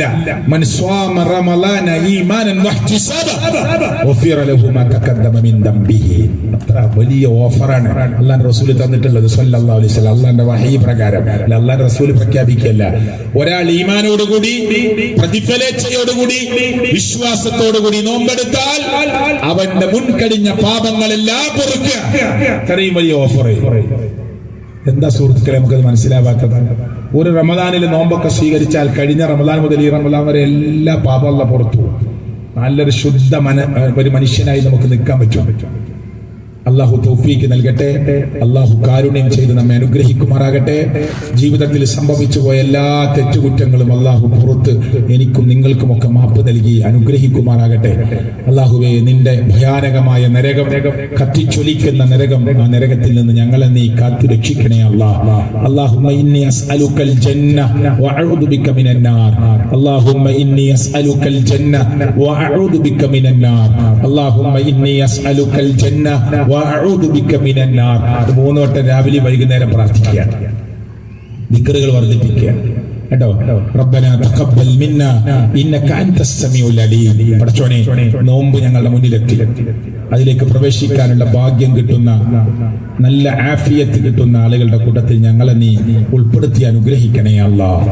അല്ലാഹുവേ, ഈ നോമ്പിന്റെ കാലത്ത് ആരോട് പറയാതെ വീട്ടിന്റെ ഭക്ഷണ കാര്യത്തിലൊക്കെ വിഷമിക്കുന്ന ആളുകളുണ്ടെങ്കിൽ ഏതെങ്കിലും നിലക്ക് ഞങ്ങൾ അറിയിച്ച് പടച്ചവനെ ആരും അറിയാതെ രഹസ്യമായി അവരുടെ വേദനകൾ അകറ്റാൻ സാധിക്കുന്ന ഭാഗ്യവന്മാരിൽ ഞങ്ങളെ നീ ഉൾപ്പെടുത്തി അനുഗ്രഹിക്കണേ അല്ലാഹ്. ഒരു നോമ്പുകാരൻ മറ്റൊരാളെ നോമ്പ് തുറപ്പിക്കുമ്പോൾ കിട്ടുന്ന പ്രതിഫലത്തെ മനസ്സിലാക്കി നോമ്പ് തുറപ്പിക്കാൻ വെമ്പൽ കാണിക്കുന്ന ആളുകളുടെ കൂട്ടത്തിൽ ഞങ്ങളെ നീ ഉൾപ്പെടുത്തി അനുഗ്രഹിക്കണേ അല്ലാഹ്. റമദാനിൽ ഈ നാട്ടിലെ ആളുകളൊക്കെ ഒന്ന് ഒരുമിച്ച് കൂടിയിട്ട് പ്രിയപ്പെട്ടവരെ ഒരു ചെറിയ ക്ലാസ്സുകളൊക്കെ ഇടക്കൊക്കെ ഒന്ന് സംഘടിപ്പിച്ച് ഒന്ന് നോമ്പ് തുറയൊക്കെ ആക്കി ഇങ്ങനെ ഈ യൂണിറ്റിലെ ആളുകളൊക്കെ ഒന്ന് സജീവരായി സക്രിയരായി, ചങ്ങനംകുളത്ത് പള്ളിയിൽ ക്ലാസ് ഒക്കെ ഉണ്ടാവും അല്ലെ, ഉണ്ട്, അവിടേക്ക് പോവുക. പിന്നെ അല്ലാത്തൊരു സമയത്ത് ഇടക്കൊക്കെ ഇവിടെ തന്നെ ഒരു നോമ്പ് തുറയൊക്കെ സംഘടിപ്പിച്ച് സംഘടിപ്പിച്ച് ഒന്ന് ഒരുമിച്ച് ചേർന്ന് അതിൻ്റെയൊക്കെ പ്രതിഫലം വാങ്ങാൻ നമ്മുടെ കുട്ടികളും നമ്മുടെ മക്കളും നമ്മുടെ ഭാര്യമാരൊക്കെ ഒരു ഫാമിലി ഒരുമിച്ച് കൂടി ഒന്ന് നോമ്പ് തുറന്ന് ആദർശ ചർച്ചകളൊക്കെ നടത്തി പിരിയാൻ അള്ളാഹു തൗഫീക്ക് നൽകുമാറാകട്ടെ. അള്ളാഹു ഞങ്ങളുടെ കൂട്ടത്തിൽ രോഗികളുണ്ട്, നീ ശിഫ കൊടുക്കണേ അല്ല. ഈ പള്ളിക്ക് ഇങ്ങനെ ഒരു സ്ട്രക്ചർ ആക്കാൻ എനിക്കറിയില്ല ഏത് വ്യക്തിയാണ് ഇതിന് ക്യാഷ് കൊടുത്തിട്ടുള്ളത് എന്ന്. ഞാനിവിടെ ആമുഖത്തിൽ കേട്ടു ശാരീരികമായുള്ള പ്രയാസങ്ങളൊക്കെ അനുഭവിക്കുന്നുണ്ട് ഒരാളാണ്. അള്ളാഹു അദ്ദേഹത്തിന് ഏറ്റവും അർഹമായ പ്രതിഫലം നൽകി അള്ളാഹു അനുഗ്രഹിക്കുമാറാകട്ടെ. അതുപോലെ തന്നെ ഇനി ഈ പള്ളി പെട്ടെന്ന് ഉയർന്നു വരാൻ വേണ്ടി സ്പോൺസർ ചെയ്തിട്ടുള്ള സംഖ്യകൾ സ്പോൺസർ ചെയ്തിട്ടുള്ള ആളുകൾ ഉണ്ട് എന്നാണ് മനസ്സിലായത്. ചെറിയ ചെറിയ പൈസകളൊക്കെ പറഞ്ഞവരുണ്ട്. ശരി, അള്ളാഹു തആല അവർക്കും അർഹമായ പ്രതിഫലം കൊടുക്കട്ടെ. നാളെ മുതൽ നിങ്ങൾ വിളിച്ച് ചോദിച്ച് ഇനി എത്ര പൈസയാണ് വേണ്ടത്, ശരി ഇത്ര ലക്ഷം കൂടി വേണം, 40 ലക്ഷം കൂടി വേണം, 45 ലക്ഷം കൂടി വേണം. നമ്മൾ 45 ആള് തീരുമാനിച്ചാൽ സ്വർണം 2 പവൻ കൊടുത്താൽ 1 ലക്ഷം കിട്ടും. സ്ത്രീകളെ നിങ്ങൾ വിചാരിച്ചാൽ നടക്കും 1 ലക്ഷം. നമ്മളെ വരിക്കുള്ള കാര്യമില്ല കേട്ടോ. ഞാൻ തരാം 1 പവൻ, ഞാൻ തരാം 2 പവൻ, അങ്ങോട്ട് കൊടുത്താൽ അതൊക്കെ ഉണ്ടാവും. ബാക്കിയൊക്കെ പോവും. വല്യമാരെ നിങ്ങളെ മേക്കാതും അതിന്റെ മേലേക്കാതൊക്കെ ഉണ്ടെങ്കിൽ അതൊക്കെ അയച്ചിട്ടാണ് കൊടുക്കുക. നമുക്ക് ഖബറിൽ കൊണ്ടാവാനുള്ള പടച്ചോന്റെ മാർഗത്തിൽ ഒരു പള്ളി അങ്ങോട്ട് പൊന്തു. അൽഹംദുലില്ലാഹ്, അതിൽ സുജൂദ് ചെയ്യുമ്പോൾ അതിന്റെ പ്രതിഫലം നമ്മുടെ ഖബറിലേക്ക് ഇങ്ങനെ വരും. അള്ളാഹു സ്വീകരിക്കുമാറാകട്ടെ. അങ്ങനെ ഓഫർ ചെയ്തവരും ഓഫർ ചെയ്യാൻ ആഗ്രഹിക്കുന്നവർക്കുമൊക്കെ അള്ളാഹു ഒരു പള്ളി അള്ളാഹുവിന്റെ ഭൂമിയിൽ ഉണ്ടാക്കിയാൽ കിട്ടുന്ന പ്രതിഫലം അള്ളാഹു നാളെ പരലോകത്ത് നൽകി അനുഗ്രഹിക്കുമാറാകട്ടെ. അള്ളാഹുവേ, ഞങ്ങളുടെ കൂട്ടത്തിൽ നിന്ന് മൺമറഞ്ഞു പോയ ഞങ്ങളുടെ ഉപ്പമാരുടെ ഉമ്മമാരുടെ ജ്യേഷ്ഠാനിയന്മാരുടെ ഖബറുകളെ നീ വിശാലമാക്കി കൊടുക്കണേ അല്ലാ. ഞങ്ങളെയും അവരെയും നിന്റെ സ്വർഗീയ പൂങ്കാവനത്തിൽ ഒരുമിച്ച് കൂട്ടി അനുഗ്രഹിക്കണേ അല്ലാ. അമ്പിയാക്കന്മാർ, ഔലിയാക്കന്മാർ, സിദ്ദീഖുകൾ, ശുഹദാക്കൾ പോകുന്ന സ്വർഗത്തിൽ അള്ളാഹുവെ ഞങ്ങളെ ഇനി പ്രവേശിപ്പിക്കണേ അല്ലാ. അള്ളാഹുവെ, ലോകത്തിന്റെ എവിടെ വെച്ച് മരിക്കേണ്ടി വന്നാലും ലാ ഇലാഹ ഇല്ലല്ലാഹ് എന്ന കലിമത്തു തൗഹീദ് ഉച്ചരിച്ച് മരിക്കാനുള്ള ഭാഗ്യം ഞങ്ങൾക്ക് നീ പ്രദാനം ചെയ്യണേ അല്ലാ. അള്ളാഹുവെ, നോമ്പിലൂടെ നീ ഞങ്ങളിൽ നിന്ന് പ്രതീക്ഷിച്ചതും കിട്ടണമെന്ന് ആഗ്രഹിക്കുന്നതുമായ ഗുണം കുതിബ അലൈക്കുമുസ് സിയാം കമാ കുതിബ അലൽ ലദീന മിൻ ഖബലികും ലഅല്ലകും തത്തഖൂൻ. തഖ്വ അല്ലാഹുവേ ഞങ്ങൾക്ക് നീ പ്രദാനം ചെയ്യണേ അല്ലാഹ്. പള്ളിയുടെയും മദ്രസയുടെയും സ്ഥാപനങ്ങളുടെയും ഒക്കെ മുന്നിൽ നിന്നതിന്റെ പേരിൽ പടച്ചവനെ ഇനിയും വീട്ടാനുള്ള കടങ്ങൾ ഉണ്ടാവാം ഞങ്ങളുടെ കൂട്ടത്തിൽ പലർക്കും. റബ്ബേ, ഹലാലായ മാർഗത്തിൽ അതൊക്കെ വീട്ടി നേരായ മാർഗത്തിൽ മരിക്കാനുള്ള ഭാഗ്യം ഞങ്ങൾക്ക് നീ പ്രദാനം ചെയ്യണേ അല്ലാഹ്. അല്ലാഹുവേ, പറഞ്ഞറിയിക്കാൻ പറ്റാത്ത വിധത്തിലുള്ള പരീക്ഷണങ്ങളെ കൊണ്ട് കുടുംബത്തിൽ വിള്ളലുണ്ടായിട്ടുണ്ട്. അള്ളാഹുവേ, അതെല്ലാം ഇണക്കി ചേർത്ത് നീ അനുഗ്രഹിക്കണേ അല്ലാഹ്. പടച്ചവനെ, ഞങ്ങളുടെ കൂട്ടുകുടുംബങ്ങളിൽ എളാപ്പ മുത്താപ്പ മക്കളിൽ, അതേ ഉമ്മയുടെ ജ്യേഷ്ഠാനിയത്തിമാരുടെ മക്കളിൽ സ്വത്തിന്റെ പേരിൽ ചെറിയ ചെറിയ പ്രശ്നങ്ങളുടെ പേരിൽ പിണങ്ങി നിൽക്കുന്നവരുണ്ട്. അള്ളാഹുവെ, എല്ലാം മറന്ന് അങ്ങോട്ട് ചെന്ന് സലാം പറഞ്ഞ് നല്ല മുഅ്മിനായി മുസ്ലിമായി മാറാനുള്ള സൗഭാഗ്യം നിങ്ങൾക്ക് നീ പ്രദാനം ചെയ്യണേ അല്ലാഹ്. ربنا آتنا في الدنيا حسنة وفي الآخرة حسنة وقنا عذاب النار آمين آمين برحمتك يا أرحم الراحمين. സുഹൃത്തുക്കളെ, റമദാനിൽ ചിലപ്പോൾ ഈ ഭാഗത്തേക്ക് വരാൻ പറ്റിയില്ലെന്ന് വരാം. ഞാൻ എൻ്റെ നാട്ടിലെ ഒരു സ്ഥാപനത്തെ കുറിച്ച് ഇങ്ങോട്ട് പറയാൻ നിങ്ങളെ ഓർമ്മയിൽ ഉണ്ടാവണം. നമ്മുടെ നാട്ടിലെ ഒരു കൊച്ചു സ്ഥാപനമുണ്ട്. ഒന്ന് ഒരു ദാറുൽ ഖുർആനാണ്. 89 കുട്ടികൾ പടച്ചവന്റെ അനുഗ്രഹം കൊണ്ട് ഹാഫിളുകളായി പുറത്തിറങ്ങി. പല പള്ളികളിലും ഇമാമുകളായി ആ കുട്ടികളുണ്ട്. അള്ളാഹു അവർക്ക് ഉയർച്ചയും ഉന്നതിയും നൽകട്ടെ. ഇപ്പോ 45ഓളം കുട്ടികളവിടെ പഠിക്കുന്നുണ്ട്. ഹിഫ്ലിന് ചെറിയ ഫീസ് വാങ്ങിയിട്ടാണ് പഠിപ്പിക്കുന്നത്. വളരെ സാമ്പത്തിക ശേഷി കുറഞ്ഞ കുട്ടികൾ ഫീസ് വാങ്ങാതെ പഠിക്കണം. അതിന് പുറമെ അതങ്ങനെ പോയിക്കോളും. അൽഹംദുലില്ലാഹ്, ആ ഫീസ് കൊണ്ടൊക്കെ അഡ്ജസ്റ്റ് ചെയ്ത് അങ്ങനെ പോകും.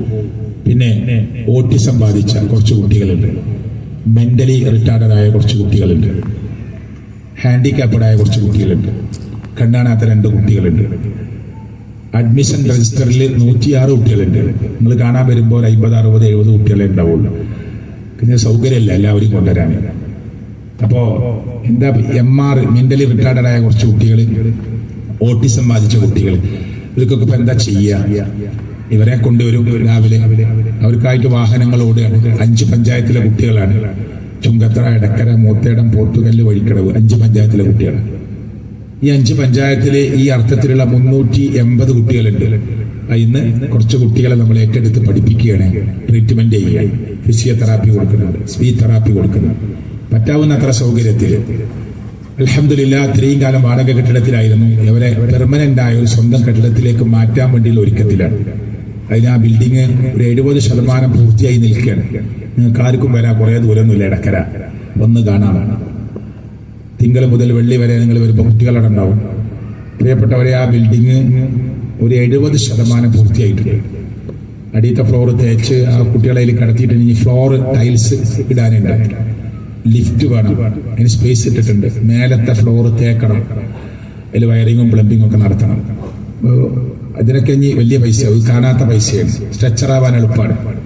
അതുകൊണ്ട് നിങ്ങളുടെ കൂട്ടത്തിൽ നിന്ന് അള്ളാന്റെ മാർഗത്തിൽ സുഖമില്ലാത്ത കുട്ടികളാണ് എന്ന നിലക്ക് വല്ലതും ചെയ്യാൻ പറ്റിയ ആളുകളുണ്ടെങ്കിൽ നിങ്ങൾ ബന്ധപ്പെടണം, വിളിക്കണം എന്ന് നിങ്ങളെ പ്രത്യേകം അറിയിക്കുകയാണ്. നമ്മളൊരു ആഗ്രഹമാണ് ജീവിച്ചിരിക്കുമ്പോൾ അവർക്ക് വേണ്ടി സ്വന്തമായി ഒരു കെട്ടിടം ഉണ്ടാക്കി കൊടുത്ത് അവരെ ഒരു കേന്ദ്രത്തിലാക്കണമെന്നത്.